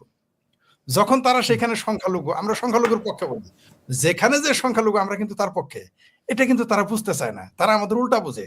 আবার যারা হিন্দু ধার্মিক তারাও আমাদের ভুল বুঝে, যারা ইসলামী ধার্মিক তারা তো মেরেই ফেলতে চায়। ঠিক আছে, যেমন আমি অবাক হয়ে শুনলাম একজন আমাকে জানিয়েছেন যে তসলিমা নাসরিনকেও তারা নাস্তিক মনে করে না। আচ্ছা, কি প্রমাণ দিতে হবে? আর সুইডেনের পাসপোর্ট রেখে যে ব্যক্তিটি ভারতে আসতে চায়, আর আমার কথা বাদ দিলাম, আমি না হয় আমি লোভী মানুষ, আমার আর কোনো জায়গা নাই, তাই নয় আমি ভারতে যাব। পৃথিবীতে 11টা দেশ ঘুরেছি হলো বৈধভাবে, আর 6টা দেশ ঘুরেছি অবৈধভাবে। আমার বুঝি যাওয়ার জায়গার বুঝি অভাব না? আচ্ছা, আমার কথা বাদ দিলেন, আমরা নিরীহ মানুষ, আমাদের কেউ চিনে না, সেলিব্রিটি না। তসলিমা নাসরিন তো একজন সেলিব্রিটি, পৃথিবীর 50 জন শক্তিধর মানে গুরুত্বপূর্ণ নারীর মধ্যে তসলিমা নাসরিন একজন। সারা পৃথিবীতে যখন বিশ্ব নাগরিকদের পাসপোর্ট দেওয়া হয় সম্মান জানানোর কারণে, সেখানে তিনি থাকেন হলো অতিথি, আমন্ত্রিত অতিথি। সেই তসলিমা নাসরিন, তার পাসপোর্ট সুইডিশ, তাকেও প্রমাণ দিতে হবে ভারতে এসে যে তিনি নাস্তিক কিনা। এর চাইতে দুঃখের কি থাকে? তাহলে আমি আর আপনি সেখানে তো নৈশে, আমরা তো কিছুই না। আচ্ছা ভাই, একটু বুঝি, আমি ক্যানাডিয়ান পিআর, পার্মানেন্ট রেসিডেন্ট। এখন আমি এখানে থেকে, আমার যেহেতু ভারতে একটা মামলা আছে, সেই মামলাটা হচ্ছে ফরেনার্স অ্যাক্টে মামলা, অবৈধভাবে আমি বাংলাদেশি নাগরিক ওখানে অবস্থান করেছি। এখন আমি যদি বলি যে ভারতকে মিডল ফিঙ্গার, আমি যাবো না কোনোদিন ভারতে, আমার ওই মামলা পরিচালনার দরকার নাই, কারণ কোর্ট আমারে পারমিশন দিয়েছে যে তুমি যাও। আমি এখানে থেকে, আমি আমার উকিল অনেক টাকা ব্যয় করে আমি কিন্তু হাজিরা দিই, মানে যে আমি এখানে আছি, আমি আসবো, আমি আদালতের কাছে দায়বদ্ধ। একবার ভারতে যে আদালতকে বলবো যে আচ্ছা, আমাকে এখানে আমি আসছিলাম এই বাধ্য, তুমি সাজা যা দিছো 6 মাস তো আমি জেল খাটছি, ওটাকে সাজা হিসেবে দেখাইয়া আমাকে এই মামলা থেকে অব্যাহতি দাও। এটা কেন? কারণ ভাই, এই দেশটা ভাগ করছে কে? সেই ব্রিটিশ সেই ব্যক্তি তো কলমে টানছে, আরে ভূমিটা তো আমার, ওই ভূমিটা তো আমার। কাশ্মীর থেকে কন্যাকুমারী বা আমরা এখন টেকনাফ থেকে তেঁতুলিয়া বলি, ওইটা তো আমারই ভূমি। আমি নাস্তিক হই, মুসলিমও হই, ওটা তো আমার ভূমি, আমি যাব। হ্যাঁ, ভারত, আরেকটা প্রশ্ন আছে, তার চেয়েও গুরুত্বপূর্ণ প্রশ্ন আছে। যে দেশটা তারা দাবি করে এবং আমরাও জানি ইতিহাসে, 19,000 ভারতীয় সৈন্য আমার দেশের জন্য বলিদান দিল, রক্ত দিল, সেই দেশটাতে যেতে আমাকে কেন ভিসা নিতে হবে? না আর ওই দেশটাকে আমি আমারই মনে করি, আমারই তো দেশ, আরে এটা তো আমার, আমি তো ওই ভূমির লোক। আমার আমার রং আমার দাদা কি বলছিল যে আমি পাকিস্তান চাই? কয়জন? আচ্ছা, আমার দাদার কথা বাদ দিলাম, মুসলমান। হিন্দুরা কি চেয়েছিল পাকিস্তান হোক? বাংলাদেশে যারা 1.5 কোটি হিন্দু আটকে গিয়েছিল, তারা কি চেয়েছিল এটা পাকিস্তান হোক? তাহলে এই দায় কাকে নিতে হবে? এই দায়কে নিতে হবে জিন্নাকে, এই দায় নিতে হবে গান্ধীকে। এই যে আজকে ভারত, নেহরুকে নিতে হবে। হ্যাঁ, নেহরুকে নিতে হবে, নেহরুকে নিতে হবে, গান্ধীকে নিতে হবে, জিন্নাকে নিতে হবে, এই 3 জনকে দায় নিতে হবে। কে চেয়েছিল? পাকিস্তানের কোন হিন্দুরা বলেছিল যে আমি পাকিস্তান চাই?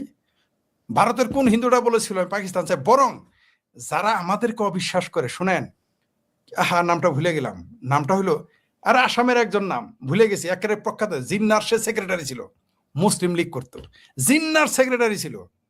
জিন্নার সেক্রেটারিকে ভারতের নাগরিকত্ব দেয় নাই, শুধু 4 নাকি 5 বার এমএলএ হয়েছে, একবার মন্ত্রী হয়েছে। সে মুসলিম লীগ চাওয়া লোকটাকে সে পাকিস্তান না পাঠিয়ে আসামে রেখে দিল, ইন্দিরা গান্ধী কেন্দ্রীয় মন্ত্রী বানালো। আর আমরা, আমাদের সারা দিন মানুষ ভারতের দালাল বলতেছে, সারা দিন মানুষ মোদির দালাল বলতেছে, সারা দিন মানুষ আওয়ামী লীগের দালাল বলতেছে, সারা দিন আমারও তো স্পেশালি বলে আমি নাকি বিজেপির মুখপত্র বাংলাদেশের, এই কথা বলে। তাহলে আচ্ছা, এই যে একজন ব্যক্তি, তাকে আমি কি বলবো, এই ভারতীয়দের এই জায়গাটা আমি জাস্ট মনে করাই, দেখেন, এই need to follow the rules of the country. এটা আমাকে, এটা আপনি থাকেন, আপনার দোষ হবে, হ্যাঁ, আচ্ছা, পৃথিবীর কোন দেশে আইন মানুষের, আচ্ছা বলেন, আপনি বলেন। যে উনি বলছে, আমি তার সাথে একমত, পৃথিবীর যে কোনো দেশে আইন মানতে হবে, কোনো সন্দেহ নাই, আমি তার সাথে অবশ্যই এগ্রি করি। কিন্তু জনাব, 60,000 রোহিঙ্গা আর 50 লাখ অবৈধ বাংলাদেশি এবং জিহাদিরা, এমনকি ইনক্লুডিং পাকিস্তানি, তাদের জন্য এই আইনটা একটু প্রয়োগ করেন। সব আইন শুধু ফরিদের উপরে, সব আইন আসাদের উপরে, সব আইন মুফতি মাসুদের উপরে, সব আইন সানিউর রহমানের উপরে, এই 4 জন ছাড়া কারো চোখে দেখেন না আপনারা? আমার অন্তত 20টা বন্ধু আছে যারা মুসলমান, ভারতের নাগরিক, তাদেরকে আপনি কিভাবে নাগরিকত্ব দিলেন? আমাকে দেন না কেন? যদিও আমি নাগরিকত্ব নেব না, আমি রেসিডেন্সিয়াল পারমিশনে, আমি আমার বাংলাদেশকে ভালোবাসি, কোনো দিনই আমার বাংলাদেশের নাগরিকত্ব আমি বাতিল করব না, আমি রেসিডেন্সিয়াল পারমিশন নিব। আমি বহু জায়গায় বলেছি, লিখেছি যে পৃথিবীতে 2টা দেশে আমি যদি আমাকে থাকতে হয় থাকবো, একটা হলো গ্রিস, সক্রেটিসের কারণে, আর একটা হচ্ছে ভারত। কেন? কারণ ভারত হচ্ছে প্রাচীন সভ্য, একমাত্র জীবিত সভ্যতা। আমি শেখ ফরিদ বলেছি, আমি শেখ ফরিদ স্পষ্ট করে বলেছি যে ভারতে যদি মুসলমানরা না থাকতো, ভারতে যদি 1947 সালে মুসলমানরা যেহেতু ধর্মীয় কারণে বিভাজন হয়েছে, যদি মুসলমানদের পাকিস্তান পাঠিয়ে দেওয়া হতো, তাহলে ভারতটা হয়ে যেত ইউরোপ আমেরিকা। আমি প্রকাশ্য বলেছি, মুসলমান পরিবার থেকে সে। আর কিভাবে প্রমাণ করবো আমি যে ভারতের দালাল? আপনারা যারা হিন্দু আছেন আমেরিকা ইউরোপ থেকে বলেন তো আমার এই শব্দটা, আমি যেটা বলেছি, আপনাদের মায়ের ভাতারের যদি মুরত থাকে বলেন তো দেখি, ফেসবুকে একদিন লেখেন তো দেখি, হিন্দু হয়ে লেখেন তো দেখি। বাংলাদেশে তো পারবেন না, তাদের ক্ষমা করে দিলাম। নকল বিশ্বাসের যত ক্ষমতা ধরো, 1 লক্ষ তাদের গোষ্ঠীর লোক থাকুক, এটা লেখার মুরত তাদের হবে না। আমাদের 2-4 হইলেও আমরা বলতে পারি। মানে এদের এদের আবার কি আমেরিকা থেকে বলুক দেখি, যারা ভারতীয় হিন্দু, যারা আমেরিকায় থাকে, বা যারা বাংলাদেশি হিন্দু আমেরিকায় চলে গেছে, বা ইউরোপে, আমেরিকা, কানাডা, অস্ট্রেলিয়া চলে গেছে স্থায়ীভাবে, তারা বলুক দেখি, মুরদে কুলাবে না। ওটা আমরা বলতে পারি, কারণ তারপরও তোমাকে তোমার মতো বাটপারদের কাছে প্রমাণ দিতে হবে যে আমরা ভারতের, আমি তো ভারতীয় সিভিলাইজেশনের পার্ট এন্ড পার্সেল, আমি তো ভারতীয় সিভিলাইজেশনের অংশ।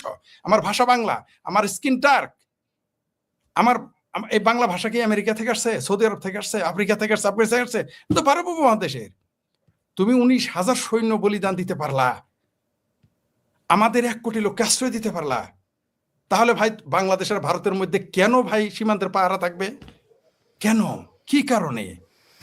আর আমরা 4 জনের জন্য এত আইন ভারতের, কিন্তু জঙ্গিদের জন্য আইন নাই, রোহিঙ্গাদের জন্য আইন নাই, ইয়াসিন মালিকের জন্য আইন নাই, জঙ্গি কাসাবের জন্য 250 পিটিশনার, তার মধ্যে ভারতের বিখ্যাত রাজনীতিবিদ, লেখক, বুদ্ধিজীবী, অভিনেতা, শিল্পীদের সাইন থাকে। শেখ ফরিদের জন্য তো কেউ একটা রিকমেন্ড করলো না, আসাদের জন্য তো কেউ একটা করে না, এক্স্যাক্টলি এটা বলতেছি, রিকমেন্ড করে না, মুফতি মাসুদের জন্য তো একজন রিকমেন্ড করে না, কিন্তু কাসাবের জন্য, কাসাবের যেদিন ফাঁসি হইতেছিল, ভারতের হিন্দু মুসলমান মিলা, কমিউনিস্টেরা মিলা 250 লোক সাইন করেছিল তাকে যেন মুক্তি দেওয়া হয়, ফাঁসি এই না জন্য দেওয়া হয়। এনাকে বলি কি পলি বা পলি তার মানে নারী উনি, please don't show me the rule, I am not your enemy. আর যদি আমার এনিমি হিসেবে কাউন্ট করেন তাহলে কিন্তু টিকতে পারবেন না, কারণ আমি আমার এনিমি ইসলামিক সন্ত্রাসী, তাদেরকে আমি দুই পাশা দিয়া ওইটা করি না। হ্যাঁ, আর হিন্দুত্ববাদী এদের তো এই যে আপনি মানে উগ্র জাতীয়তাবাদী, এটা বোঝাই যাচ্ছে আপনার এই কথাটাতে। মানে ন্যূনতম যদি লজ্জা থাকতো বলতো যে আমরা দুঃখিত এটা হইতেছে,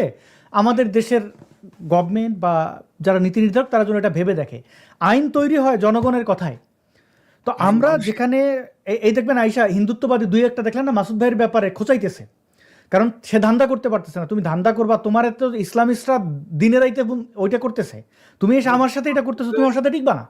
মুফতি মাসুদের আজ হোক কাল হোক কেউ না কেউ তো বের করবে, হুম, তাই না? সে তো আর মার্ডার হুম, করে না, এই জন্য তার জেল ফাঁসি তো আর হুম, হবে না, তাই না? তাকে রাইট। তো আজ হোক কাল হোক আমরা তো বের করবই, কেউ না কেউ। আমি তো অপেক্ষা করতেছি এই যে পশ্চিমবঙ্গের নির্বাচন মেতে শেষ হয়ে যাবে, এবং তারপর জি বের দেখি হবে, আর বের হওয়ার পরে তাকে নিয়ে যে চক্রান্তটা যে করলো তারে মানে এই কলুর বলদ বানাইয়া যে কাজটা করতেছে, সে কি রক্ষা পাবে?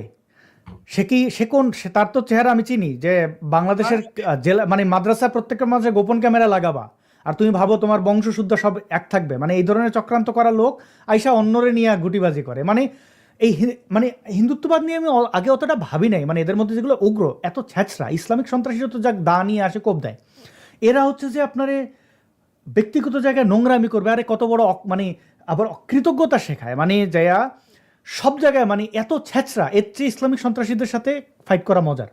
আমি অন্ততপক্ষে তাদেরকে এক জায়গায় বীর বলি, আর এই হিন্দুত্ববাদী উগ্রগুলো হচ্ছে ছ্যাঁচড়া, এদের না আছে ব্যক্তিত্ব, না আছে লুকায় চিপায় চাপায় নিজের লুকায় একবার ভাববে যে আচ্ছা আমি চেহারা লুকাই বলছি আমার কেউ দেখবে না। তো বিরাট এইটা বড় বীর। ফ্যাক্ট, এবং এবং এবং ওরা ভুলে যায়। দেখেন আমাদের যদি ইসলামিক সন্ত্রাসীরা এই আঘাতটা না করতো তাহলে কিন্তু তাদের ব্যাপারে এতটা ভোকাল হইতাম না।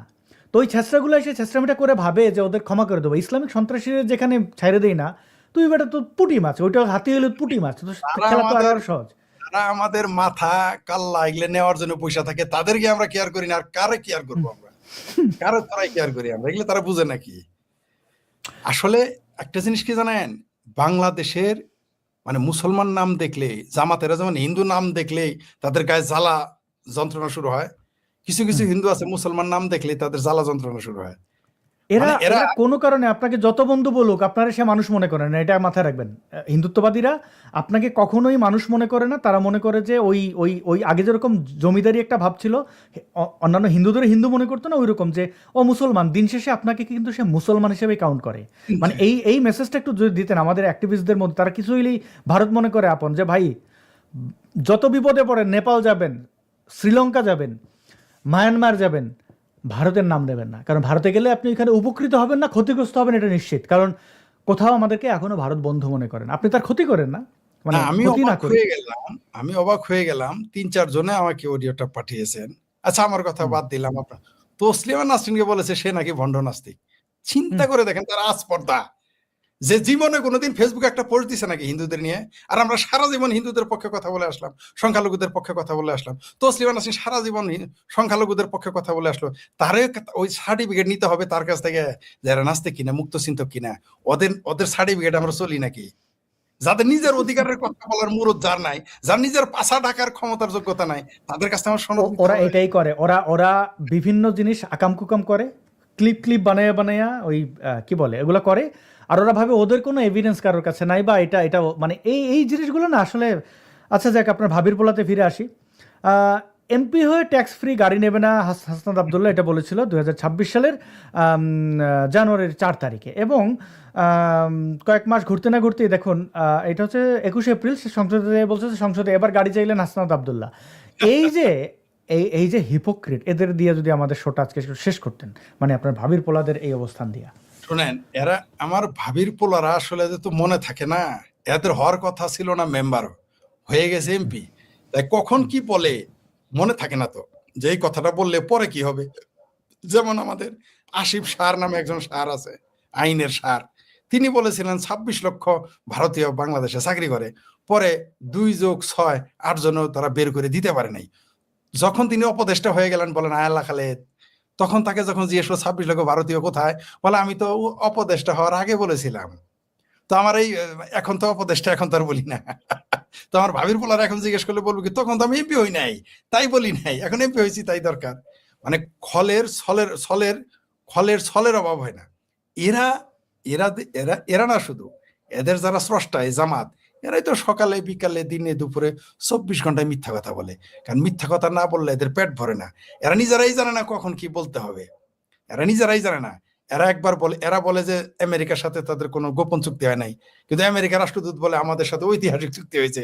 এদের পররাষ্ট্রমন্ত্রী বলে যে বিএনপি এবং জামাত মিলেমিশে তারা স্বাক্ষর করেছিল সেই আমেরিকার সেই কি এনডিএ চুক্তিতে, কি যেন চুক্তির নাম দিয়েছে, সেই চুক্তিতে স্বাক্ষর করেছে। খোদ পররাষ্ট্রমন্ত্রী বলে ফেলে। এরা যে মিথ্যা কথা কোনটা আর সত্য কথা কোনটা এরা নিজেরাই তো জানে না। আপনি দেখেন না, আমাদের বিদ্যুৎ, আমাদের জ্বালানি প্রতিমন্ত্রী কয়েক কথা, প্রতিবন্ধী কয়েক কথা, আবার সালাউদ্দিন নামের এক ফুল মন্ত্রী বলে আরেক কথা, আরেক প্রতিবন্ধী বলে আরেক কথা। সকালে যেটা বলে বিকালে মিলে একবার বলে যে আমরা তেলের সামান্য দাম বাড়িয়েছি জনগণের কথাতে, আরেকজন বলে আমরা তো তেলের দাম বাড়াই নাই, আবার বলে যে জনগণের সুবিধার্থে করা হয়েছে। আবার আজকে দেখলাম একজন বললেন যে লোডশেডিং এর পরীক্ষামূলক লোডশেডিং হবে। আমি জীবনে প্রথমে এই শব্দ শুনলাম। আজকে জ্বালানি প্রতিবন্ধী বলেছে যে তাদের পরীক্ষামূলক লোডশেডিং হবে। তো আমার ভাবির পোলাদের দোষ দিয়ে আর কি করবেন? এরা হইতে পারতো, এরা সবাই ছিল কেসকি বান্দির পোলা, হয়ে গেছে সুলতান খা। বরং আলহামদুলিল্লাহ বলেন যে এরা যে হেলিকপ্টার চায় নাই, রকেট চায় নাই, তারপরে বেহেশতে থেকে মান্না সালু আনতে বলে নাই, আরবের খুরমা খেজুর খাওয়াইতে বলে নাই, এর জন্য আলহামদুলিল্লাহ বলেন। আবার ওই যে ভাবির পোলা মায়েদের দেখাইলেন শাড়ি চুরি করছে, তাদের গ্রুপেরাই নিজেরাই দাবি করছে চাঁদা তুলে তারা নাকি মেরে দিয়েছে, তারাই দাবি করেছে। তো এরা এখন এগুলো কত কিছুই বলবে, গাড়ি বাড়ি কত কিছুই চাবে। আবার ওই যে যখন পুনঃমূষিক ভব হয়ে যাবে, তখন আবার ওই যে শিবিরের মেসে আর লোকাল বাসে আবার তাদের চলতে হবে। সেই দিনের জন্য অপেক্ষা করতেছি। আপনি বিশ্বাস করেন, আমি দোয়া করতেছি আওয়ামী লীগ কবে আসবে, ছাত্রলীগ কবে আসবে, আর আমার ভাবির পোলারা আর এই মৌলবীরা। আরেকটা দেখবেন, এক মৌলবী একটা ইদানিং বাড়াইছে, শেখ হাসিনা নামে আজগবি মিথ্যা কথা বলা শুরু করছে, তার ক্যান্সার হয়েছে, এইটা হয়েছে, ওইটা হয়েছে। তারপরে এর নামে এত উদ্ভট কথা বলতেছে। অথচ এরাই কিন্তু যখন আওয়ামী লীগ ক্ষমতায় ছিল, তখন কিন্তু আওয়ামী লীগের লোকের চাঁদা খেয়ে, আওয়ামী লীগের লোকের পয়সা খেয়ে, তাদের বাড়ির খাবার খেয়ে তারা কিন্তু ওয়াজ করতো। মানে আমি বুঝে উঠতে পারি না, এইখানে কিন্তু আবার এইখানে কিন্তু হিন্দুদের সাথে আওয়ামী লীগের একটা মিল আছে। অর্থাৎ হিন্দু সম্প্রদায় এবং যারা আওয়ামী লীগ করে তারা তার প্রতিপক্ষ এবং শত্রুকেই দেখবেন সবসময় কোলে পিঠে মানুষ করে। অদ্ভুত ব্যাপার। মানে ওই যে গফফর চৌধুরী নাকি বলেছিলেন, নাকি আমার নামটা এখন মনে নাই, যে এদের শত্রু এরাই, আওয়ামী লীগের শত্রু আওয়ামী লীগ, হিন্দুর শত্রু হিন্দুই। কারণ হলে এরা দেখবেন সবসময় শুনেন, আপনি আপনার বন্ধুকে না চিনেন সমস্যা নাই, কিন্তু শত্রুকে যদি আপনি না চিনেন আপনি কিন্তু ধ্বংস হয়ে যাবেন। আপনি দেখবেন আওয়ামী লীগ তার বন্ধুদের চিনে নাই, শত্রুদের চিনতে পারে নাই। হিন্দুরাও দেখবেন তাই। আরেকটা কথা দিয়ে শেষ করি, যেটা একটু কথা তো অনেকে আবার ভুল বুঝবে। আমাদের এই ভারতবর্ষ, এই যে শত শত বছর আরব, তুর্কি, আফগান, ইরানি, তুরানি এবং তাদের গোলাম সহ দিল্লি শাসন করেছে 700 থেকে 800 বছর, রাইট? আচ্ছা, আপনি কি মনে করেছেন যে সমস্ত হিন্দুরা আমাদের বলে, আমাদের গালি দেয়, মানে বন্ধুকে শত্রু মনে করে, বিশ্বাস করে না, এদের কারণেই কিন্তু ভারত এতদিন গোলাম হয়েছিল, এদের কারণে। আরেকটা জিনিস বলি আপনাকে, 1947 সালে যখন ভাঙে, কমিউনিস্টেরা এই হিন্দু নাস্তিক কমিউনিস্টেরাই ইস্তেহার লিখেছিল এই মুসলিম লীগের। এই হিন্দুরাই বড় বড় রথী মহারথীরা, এই যে নেহরু বলেন, তারপর যদিও তারা গান্ধী লেখে, নেহরুর গান্ধী কেমনে হয় আমি জানি না, সে তো পণ্ডিত, নেহরু হলো পণ্ডিত কিভাবে গান্ধী লেখে? ওই যে মহাত্মা গান্ধী যাকে বলা হয়, করমচাঁদ গান্ধী, তিনি এই ভারতটাকে ভাগ করেছেন, তিনি সেখানে সায় দিয়েছেন। যদিও প্রথমে তিনি বলেছিলেন যে আমার জীবনের, আমার লাশের উপর দিয়ে পাকিস্তান হবে, পাকিস্তান কিন্তু তার জীবিত অবস্থায় হয়েছে, বরং পাকিস্তান হওয়ার পরে তিনি মারা গেছেন। আপনি দেখেন এখানে ভারতের ভিতরে যারা, আমি ভারতবাসী, আমি আর 2 মিনিট সময় নেব আসাদ আপনাকে, কারণ আমরা অনেক কিছু বলেছি যেগুলো ভুল বুঝাবুঝির অবকাশ আছে। আমাদের প্রতিপক্ষরাও, অর্থাৎ সেই ইসলামী জঙ্গিরাও এগুলোকে সুবিধা নিয়ে ব্যবহার করতে পারে, আবার ভারতেরও ভুল বুঝতে পারে, ভারত সরকারের। আমি ক্লিয়ার করছি সেটা। ভারতের শত্রু ভারতের বাইরে বাস করে না, ভারতের শত্রু ভারতের ভেতরেই বাস করে। এই যে দেওবন্দ মাদ্রাসায় পড়ানো হয় গজওয়াতুল হিন্দ, এটা কি এই দেওবন্দ মাদ্রাসা কি পাকিস্তানে না বাংলাদেশে? সেখানেই পড়ানো হয় গজওয়া হিন্দ। আর ভারতের যত বামপন্থী আছে 95% জন সারাদিন তসবি জপে কবে ভারত ভাঙবে। এবং এই বামপন্থীদের মধ্যে 90% কিন্তু হিন্দু ভাই। সেখানে কিন্তু এই বাংলাদেশি মুসলমানরা না ভাই। আমরা 4 জন আপনাদের জন্য বোঝা হয়ে যাই। তসলিমা নাসরিন কখনো আপনাদের জন্য বোঝা হয়ে যায় সুইডিশ পাসপোর্ট থাকার পরেও। সুইডিশ পাসপোর্ট নিয়ে তিনি তো পৃথিবীর যে কোনো দেশেই থাকতে পারেন। মুফতি মাসুদও চেষ্টা করলে যাইতে পারতো, এখনো পারে। তাকে রিলিজ দিলে সে চলে যেতে পারে, বা সে চলে যেতে পারতো। আমি তাকে বলেছিলাম যে মুফতি আপনি কেন কলকাতায় থাকতেছেন? বলে ভাই আমার বাংলা ভাষার মানুষ ছাড়া আমার খুব কষ্ট। এই কথাটা মনে হলো, কত সরল মানুষ। ভাই বাংলা ভাষার মানুষ ছাড়া আমি বাঁচতে পারবো না। বাংলাদেশের বাংলার আম না খাইতে পারলে আমি বাঁচতে পারবো না। বাংলার মাছ চাল ডাল না খাইতে পারলে আমি বাঁচতে পারবো না। এরকম একটা মানুষ, তাকে আজকে জেলে থাকতে, কিন্তু 60,000 রোহিঙ্গা ঘোরাফেরা করে, অসংখ্য জেহাদি ঘোরাফেরা করে, 50 লক্ষ অবৈধ বাংলাদেশি ঘোরাফেরা করে, কিন্তু তাদের নিয়ে আপনাদের মাথা ব্যথা নাই। আমি নিজে আসামিজ মুসলমানদের মুখে শুনেছি তারা ভারতকে ভাঙার স্বপ্ন দেখে। ভারতের যারা কলকাতায় যারা উর্দুভাষী তারা পাকিস্তান যাওয়ার জন্য তৈরি। আপনি জানেন যে ভারতের একজন গোয়েন্দা প্রধান বলেছে যে প্রতিদিন তারা 25,000 করে কলকাতা থেকে নিয়ে তাদের পাঞ্জাব বর্ডারে পাকিস্তান পাঠাই দিত। তার মানে কি তাদের দেশপ্রেম আছে? নাই। এখনো বাংলাদেশের বহু জায়গা আছে যেখানে মুসলমান উর্দুভাষীরা যেমন আছে, তার চেয়ে বেশি অনেক হিন্দুরা আছে যারা ভারত ভেঙে ফেলতে চায়, বিশেষ করে যারা বামপন্থী। সারাদিনই ভারত ভাঙার স্বপ্ন দেখে, সারাদিন। আর আজকে যারা এগুলো করতেছে তারা কারা? নিশ্চয়ই সেগুলো বাংলাদেশ থেকে যাওয়া কয়েকজন মুক্ত চিন্তক নয়। এদের সংখ্যা কত ভাই বাংলাদেশের? এই এক সানিউর রহমানের কি মরদ আছে, এই শেখ ফরিদের কি মরদ আছে, আমাদের ভাই আসাদের কি মরদ আছে? তসলিমা নাসরিন ইন্টারন্যাশনাল ফিগার, তার অনেক ক্ষমতা আছে। সেটা সানিউরকে তো ধরেন টাকা পয়সা দিয়া এই যে সাধু টাধু বানাইয়া এর দিয়া ওই যে চার্চে গেছে, এটা কি ওর অন্যান্য হিন্দুত্ববাদী ছাড়া ওরা তো প্ল্যান করেই গেছে ওইখানে, তো ওকে দিয়ে এটা করাইলো। মানে সানিউর রহমানের তো সাহসই নাই ওইখানে যাওয়া, সে কিভাবে যাবে? না, ওরা আমি চিনি। ও কেউ যদি বলে মেসেজে হুমকি দেয়, ও ফোন টোন বন্ধ করে দেয়, এই লোক আইডি ডিঅ্যাক্টিভেট করে দেয়। মানে ও সাইকোপ্যাথ। না কমন সেন্সের ব্যাপার, এটা কমন সেন্সের ব্যাপার। আমি ভাই ওর সাথে এক সপ্তাহ তো আমি বর্ধমান ছিলাম, আমি দেখছি তোরে। ও জাস্ট যদি কেউ বেশি হুমকি দেখে ফোন টোন বন্ধ করে দিয়া ও গায়েব হয়ে যায়, মানে খুবই ভীতু। তো ও এটা করছে কারণ ওকে ওইভাবে বুস্ট করেছে। এই দেখেন এখানে একজন কমেন্ট করছেন যে আসাদ নূর, আপনার কথাগুলো কিন্তু মাসুদের জামিনের জন্য বিপদ হতে পারে। এমনিতেই মাসুদ ভাইয়ের জামিন জুন থেকে জুলাইয়ে বঙ্গবন্ধুর ছবি দিয়া নাম নাই, পরিচয় নাই, একজন একটা কমেন্ট করে ফেললো। আমি 3-3 জেল খাচ্ছি। বিরাট বিজ্ঞ। হ্যাঁ, একটু এই ধরনের বিজ্ঞ। আমরা বলতাছি দেখে সে মুক্তি পাবে আমাদের কথার কারণে। তোমাদের মতো পাইনেলদের জন্য মাসুদ মুক্তি পাবে না। তার একটু পরিষ্কার করে একটা হচ্ছে তার তো পরিচয় দেওয়ার হ্যাডাম তার নাই।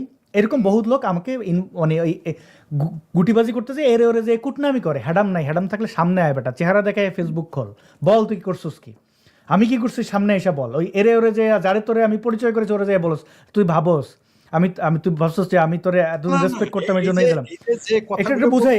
এই মালগুলোকে দেখেন আদালতে আমি কি বললাম, এমনকি মাসুদও কি বলেছেন জেলে যাওয়ার আগ পর্যন্ত কোনো কিছু বিবেচনা। তার নাম কি আব্দুল্লাহ মাসুদ, বাড়ি কই, বাংলাদেশ।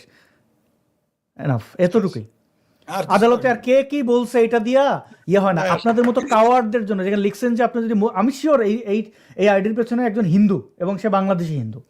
যদি মুসলিম হয়ে থাকেন আপনি কাওয়ার্ড, আগে নিজের সাহস সঞ্চার করেন, নিজে জানেন যে জেল খাইছে তারে আপনি শিখাইতে আসেন না জেল কেমনে চলে।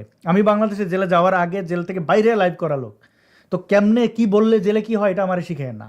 আপনি বরং না পারলে আপনি একটা কাপুরুষ ওরকম বা মহিলা কে হবেন জানি না, বসে থাকেন, নিজের নাম পরিচয় দিয়ে চেহারা দেখে আইসেন। ওই যে শিবিরে আমরা লাথির উপর রাখি কারণ ওরা গুপ্ত হয়ে আইসেন না। আর জ্ঞান দিতে হলে একটা জানেন, হ্যাঁ কোথায় কি বললে কি হয়। এটা এইভাবে যদি হইতো যে মুফতি মাসুদকে তেল মাইরা বাইর করে ফেলা যাইতো, আমরা সেই চেষ্টা আমি না করলো, যে তেল মারতে জানে তাকে নিয়োগ করতাম যে তেল মারেন। মানে ওই কোনো পথ বাকি রাখে নাই। তেল মারলে কোনোদিন মুফতি মাসুদ আসবে না সেইখানে। আর আমরা কখনোই আমাদের সতীর্থরে ফালাইয়ে কোথাও যাই না। আমরা ওই হিন্দুত্ববাদীদের মতো কাওয়ার্ড না, যে কাউকে করলাম বা আদর্শিক কারণে ফালাই দিয়ে দৌড় দিয়ে চলে গেলাম, ঘরের দরজা খুললাম না, ওইরকম লোকরা আমরা। হ্যাঁ, ডিজিটাল প্ল্যাটফর্মে কথা বলি, কিন্তু এমন না যে হঠাৎ করে এসে একটা ফেসবুক আইডি খুলে আমরা রাস্তায় ফাইট করার লোক। গণজাগরণ মঞ্চ কিভাবে হয়েছিল দেখে নিয়েন। তো এক প্রকার আপনারা আমাদেরকে যোদ্ধা বলতে পারেন, জীবন যৌবন উজাড় করে দিছে এই মানুষের জন্য, কি কি লাভ কি আমার? আচ্ছা বুঝলাম, বাংলাদেশে না হয় আমি এই ইসলামিস্টদের কাছ থেকে দৌড়ানোর উপর থাকতে হতো, ভারতে না হয় আমি অবৈধ ছিলাম, এখানে তো বৈধ। আমার প্রত্যেকটা সময়ের মূল্য যে কোনো ইউটিউব ভিডিওর তৈরি এবং এটার প্রিপারেশন হচ্ছে অনেক গুণ বেশি। কেন সময় দিই? যে এটা তো জনপ্রিয়তার জায়গা না, মানুষ তো গান গায়ে জনপ্রিয় হয়, অভিনয় করে জনপ্রিয় হয়, হ্যাঁ, মানুষের জনপ্রিয়তাকে স্টারডম অনুভব করে, আমাদের লাভ কি? যাই হোক, এইসব কাওয়ার্ডদের উদ্দেশ্য করে এই কথা বলে লাভ নাই। শেখ ফরিদ ভাই অনেক ধন্যবাদ, আমরা শেষ করে দেই, আপনার যদি কিছু থাকে সে আপনি যুক্ত করতে পারেন। তবে আমি যেটা বলতে চাইলাম যে বাংলাদেশের যারা মুক্তচিন্তক তারা বাংলাদেশের সংখ্যালঘুদের চাইতে 100 গুণ বেশি বিপদে থাকে। এই বোধটা কোনোদিনই তাদের আসবে না। একটা মুসলিম পরিবার থেকে মুক্তচিন্তক হওয়া, অ্যাথিস্ট হওয়া কত যে বিপজ্জনক, এটা আপনাদের মাথায় কোনোদিন ঢুকবে না। কারণ তারা শুধু রাষ্ট্রের বিরোধী, রাষ্ট্রই তার বিরুদ্ধে থাকে না, তার বিরুদ্ধে থাকে সমাজ, তার বিরুদ্ধে থাকে খোদ তার পরিবার। হিন্দু সমাজে নাস্তিক হলে তাও তার পরিবার অন্তত তারা থাকা জায়গা দেয়, খাবার দিবে, মেরে ফেলবে না। কিন্তু একজন মুসলমান পরিবার থেকে উঠে আসা অত সস্তা না, অত নালি আদেশের না। তাই আমাদের ভাইগুলি শিখে তাইছেন না। আর যারা বলতেছেন যেগুলো আমাদের কথায় মুফতি মাসুদ আটকে যাবে, তাহলে আমাদের কথা কি মুফতি মাসুদ আটকেছি, মুফতি মাসুদের জামিন আটকে যাবে? আপনি যে গিয়ে ছাড়ান, আপনি চুপ থেকে গিয়ে ছাড়ান, দেখলাম তো 6 মাস তো দেখলাম। আমরা যেদিন নামবো সেদিন এগুলো আমরা ঠিকই বের করে আনবো, আমরাও নামবো, আমরা বড় জোর 1-1.5 মাস দেখবো, আমরাও কিন্তু নামবো। আমি কিন্তু জামালপুরে পোলা, মামলা হাকে বলে শুনবেন, আমার এক চাচা আছে, তার নাম হলো রবিউল তরফদার। সে কি বলছে জানেন? খালেদা, তখন খালেদা যে ক্ষমতায়, আমি বলছিলাম চাচা আপনি মামলাতে কি করতে পারেন? ভাতিজা মামলা করে শুধু আমি সেনা প্রধান খালেদা জিয়া শেখ হাসিনা বাড়ি দল করতে পারবো না, আর বাংলাদেশের সবারই জমি 3 মাসের জন্য দল করতে পারবো, এবং 3 মাসের জন্য ছাড়াইও নিয়ে আসতে পারবো। আমি কিন্তু তার বাতিজা, মামলা কিন্তু আমরা বুঝি কিছু। ওই এখন আমরা চুপ, আমরা দেখতেছি কে কত বড় খেরু, কে আর কত বড় লোম, কত লম্বা আমরা দেখতেছি, আর চাপাবাজদের চিন্তাছি। আমরাও দেখবো আপনাদের আর 2-1 মাস, তারপর মুক্তি মাস দেখে আমরা চালান লাগে, ওইলে আমরা জানি আইনের মাধ্যমেই গেছে, আইনের মাধ্যমে তিনি বেরিয়ে আসবেন। কারো দয়াতেও আসবে না, আর কারো তেলামিতেও পাইনালিতে আসবে না। আইন তার নিজস্ব গতিতে চলবে, ওইটা আমরা জানি। আমাদের কথায় যেমন সে জামিন পাবে না, আমাদের কথায় তেমনি সে আটকিবেও না। আর যারা ওই যে পর্দার অন্তরাল থেকে লাফালাফি করেন, একদিন প্রকাশ্যে একটা পোস্ট দেন না যে মুফতি মাসুদের মুক্তি চাই, সেটা ফাইটা যাবে। দেবে না, এগুলো হচ্ছে কি, আমি প্রচুর, সব বলবো না, প্রচুর লোক দেখছি যারা নিজেদেরকে লিটারেট মনে করে। এই যে দেখেন 2 লাইন ইংরেজিতে লিখা ভাব নিতেছে। আমরা কি হোল হিন্দু কমিউনিটি, আমরা এখানে এই পুরো লাইফটাতে কোথায় এদেরকে মূর্খ বললে তো মূর্খ, মানে এই কমেন্ট দেখাই তো লজ্জা লাগে যে আমি হোল হিন্দু কমিউনিটিকে ব্লেম দিছি। চিন্তা করেন, সারা সোনাবানের কাহিনী শুনে সকালে এসে বলে সোনাবান বেটা না বেটি। আচ্ছা বোন না ভাই জানি না, নামে বোঝা যাচ্ছে না, কমেন্ট না করলে হয় না? মানে এইটুকু লজ্জা রাখেন, পাবলিক ডোমেইন, এটা কেমন লাগে? কমন সেন্সও নাই, তাই এগুলো বুঝলাম আপনি কাওয়ার্ড, আপনি আপনার ব্যারিয়ারের মধ্যে থাকেন, এখানে এসে নাক মানে এগুলো বলতে আসেন কেন? যেটা আপনি মানে এই ভরা মজলিসে এমন মূর্খতা, মেজাজটা এখানেই খারাপ হয়। শেখ ফরিদ ভাই, ভারত কি আমাদের তো কোনো দিতে বলে নাই কিছু অধিকার, দাবি করলে কাউকে দাবিটা না মানতে পারলে অন্তত রেসপেক্টের সাথে সেটা বলতে হয় যে আচ্ছা আমরা এটা ব্যর্থতা পারতেছি না। উল্টো ভিকটিম ব্লেম, যে তুমি আইন জানো না, ওই দেশে গেলা কেন, হ্যাঁ তোমরা কি এমন হয়ে গেছো কি? আমরা আইন জানি না, মুফতি মাসুদ আইন জানে না, আমি জানি না, আসাদ জানে না, তুসলিম জানে না, রোহিঙ্গারা জানে তো না, 60,000 রোহিঙ্গা তো জানে। ওইখানে আর ওইখানে গিয়ে সোনাবানেরা নীরব। ওই দেখেন কাওয়ারটা আসছে আবার বলতেছে যে সারাক্ষণ হিন্দুদের নিয়ে আমরা নাকি বাজে কথা বলি। আপনারা সারাক্ষণ ভারত ও হিন্দুদের নিয়ে বাজে কথা বলবেন, আর কি মাসুদের জামিন চাইবেন, আর জামিন হয়ে যাবে তা অসম্ভব। মনে হয় ভারতের আইনজীবীরা আর উকিল বৈশা আর জাজ কে কি বলে এটা দেখো, যদি দেখতো তাহলে মুসলমানরা তোমাদের দিনে রাতে পুন্দাইতো না। এই কথাটা, সরি ফর মাই ল্যাঙ্গুয়েজ, মানে ওইখানে বরং ভারতের যে ভারতের পাছাটা মারে সে ভারতে খুব আরামে থাকে। সে আর আচ্ছা এদের যে 23টা মারে, পিনাকিরে কিভাবে পাঠাইলো তারা? পিনাকি আর লজ্জা দিয়ে না, পিনাকিকে ভারতীয়রা পাসপোর্ট বানাই দিছে এবং সে ফ্রান্সে যেয়ে পিনাকিরে, আসলে কি এই নির্বোধগুলোরে বইলে আলাপ নাই। ভারতের বিরোধিতা করলে বরং আমরা যদি ফ্যান ফলোয়ার খুঁজতাম, অনেক ফ্যান অটো হয়, অনেক টাকা, ভারতের ভালোবাসে তো ভুল করছি আমরা। ওই যে কলসি কানা করলো, তার প্রেম তো দেওয়া বন্ধ করতেছেন, এই জন্য তারা আমাদের সুযোগ পেয়ে গেছে। এই যে একটা বললো প্রথমে এক নির্বোধ, আমরা কমিউনিটিকে, হিন্দু কমিউনিটিকে বলেছি। কোন জায়গায় বলেছি আমরা হিন্দু কমিউনিটিকে? এখানে বলছি যে সমগ্র হিন্দুরা আমাদের জড়িত। কোন জায়গায় বললাম আমরা? মানে ব্লেম দিতে পারলেই তারা বাঁচে। এদের সেটার মুরদ হবে না হুমায়ুন কবির যখন বলছে 30% তারা ভাষায় দিবে, হুমায়ুন কবিরের বিরুদ্ধে কিন্তু সেটার মূলত হবে না একটা শব্দ লেখার, ভারতে বাস করে। আমরা শেখ ফরিদ প্রতিবাদ করি ভারতের পক্ষে হয়ে, হুমায়ুন কবিরের বিরুদ্ধে কথা বলি। আমরা ওই যে বেদ নিয়ে যারা উল্টাপাল্টা কথা কয় তাদের বিরুদ্ধে প্রতিবাদ, কোনো হিন্দুরও তো দেখি না। আর আপনি বলতেছেন যে আমরা হিন্দু কমিটির বিরুদ্ধে বলি। আপনাদের তো মুরুদে কোলাইলো না যে এই যে যখন আপনাদের বললো যে হিন্দু হিন্দু ধর্ম হলো ডেঙ্গু, পারলেন না তো প্রতিবাদ করতে, পারেন নাই তো আপনারা, আমরা করেছি। না না আর পারবে না। মানে আর ইসলামিক আমাদের সন্ত্রাসবাদ নিয়ে আমাদের কাছ থেকে শিখে এসে আমাদের বলে কাউ, মানে যাই হোক, ভারত এই যে 3 টুকরা হয়েছে, ভবিষ্যতে কয় টুকরা হবে সেটা আমি জানি না, তবে সেটা সম্ভাবনা খুব দেখি, মানে এখনো কোনো পরিবর্তন দেখি না। অনেক অনেক ভালোবাসা রইল শেখ ফরিদ ভাই আপনার জন্য। এবং ভারত যদি টুকরা হয় এর জন্য এক্স মুসলিমরা তো দায়ী নয়, বাংলাদেশের মুক্ত চিন্তা দায়ী নয়, ভারতেরই যারা হিন্দু তারাই দায়ী থাকবে। কারণ ভারতের হিন্দু যারা কমিউনিস্ট তারাই তো হিন্দু, তারাই তো স্লোগান দেয় কি ভারতের এই টুকরা ভাঙ্গে। এটা কি আমি স্লোগান দিছি না আপনি দিছেন? কারা দিয়েছে? হিন্দুরা। কই তাদের বিরুদ্ধে তো মুরদে কোলায় না, পর্কবাদ। ওই যে দেখলাম এই তো কয়েকদিন আগে তো এই ভিডিও তো ভাইরাল, এক মহিলা বলছে পাকিস্তানে কেন হামলা করবে পাকিস্তানে। আমরা তার প্রতিবাদ, জঙ্গি হলে কি হামলা করতে হবে, জঙ্গি বলেই আমরা তার প্রতিবাদ করেছি। তাদের তো মুরদে কোলায় নাই একটা পোস্ট দিতে, আর আমাদের ব্লেম দিয়ে বসলেন। ভাই এটাই হচ্ছে আপনাদের সমস্যা, বন্ধুকে শত্রু ভাবেন আর শত্রুকে বন্ধু। আমি কাশ্মীর যায় যখন হামাসের জঙ্গি আর ওই যে ইরানের ওই জঙ্গিটার ছবি ভিডিও করে দেখাইলাম, অনেকে বলছে এটা দেখাই না আপনার ইউটিউব চ্যানেল, তুই বেটা ভারতীয় কাওয়ার, তোর সাহস আছে ওইখানে যে ভিডিও করে? আমি তো ভিডিও করে আসছি ওই জঙ্গিদের সামনে। এগুলো আমাদের এসে চ্যালেঞ্জ করে ওরা, মানে সাহস তো নাই। মানে নিজেরাও পারবে না, আবার তাদের পক্ষে বললো আমাদের দোষ। তাদের আমার মনে আছে তোরে ভাই, আবার এদের যুক্তি আছে, আবার দেখবেন এদের পক্ষে না আবার 1000 যুক্তি দাঁড় করাবে। একটা রোহিঙ্গাকে মুফতি মাসুদের মতো জেলে তুলক তো দেখি, একটা রোহিঙ্গাকে সানিউর রহমানের মতো জেলে তুলক তো দেখি, একটা রোহিঙ্গা আপনার মতো জেলে তুলে 6 মাস জেল খাটাইতো দেখি, দেখলাম না তো আমরা, একজনকে তো দেখলাম না। এরা তো মামলাই করার সাহস পায় না। ভারতের টুকরা ভাঙ্গে বলে তারা তো মামলাই করার সাহস পায় না। এই কথা বলার পরে একটা দেশকে ভেঙে ফেলতে চায়, তাও আবার সে কিন্তু তার বিরুদ্ধে তার একটা পোস্ট দিতে পারে না। আর আমাদের শেখায় বিপ্লব, আমাদের শেখায় রাজনীতি না। আরে ভাই যাই হোক, নিজের প্রশংসা তো নিজের বীরত্ব আছে কিনা বুঝতে পারতেছেন, আমরা বলতে পারি কিনা। কি এরা সমস্ত উদ্ভট কথাবার্তা বলে, আইন দেখা, আইন খালি শেখ করে। এই দিক থেকে ইসলামিস্টদের একটা ভালো গুণ আছে, দেখবেন ওদের মধ্যে এরকম এখানে যে কমেন্ট যে মূর্খগুলো করেছে, তো ওরা ওই মূর্খামি করে না। ওরা দেখে যে আচ্ছা ওদের থিঙ্ক ট্যাঙ্করা কি বলে, মানে ওদের মোল্লারা কি বলে, ওরা যেটা জিনিসটা বোঝে না ওইখানে যে পণ্ডিতি করে না, চুপচাপ থাকে যে ওদের ওস্তাদ কি বলেছে। হিন্দুদের সমস্যা হচ্ছে এদের মধ্যে কোনো নেতৃত্ব নাই, এরা এখনো জাতপাত নিয়ে মারামারি করে, মানে সবাই না, বেশিরভাগ এখনো আমি দেখি বাংলাদেশে এই হিন্দুদের উপরে অত্যাচার হলে তো দৌড়ে যাইতে হয়, দেখি তো পাশের বাড়ির হিন্দু হেল্প করে না, হাত পা ধরে যে ভাই।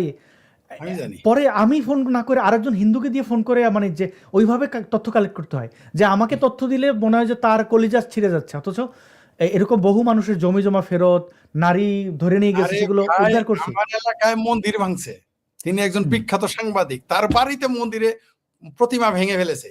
আমি সেটা প্রতিবাদ করতে গেছি, চুপ থাকো পরে, চুপ থাকো, কথা বলতে দেয় নাই, আমাকে সরে নিয়ে গেছে। তারা তাদের ইয়ে করুক, মানে আমি খুব একটা আশাবাদী না।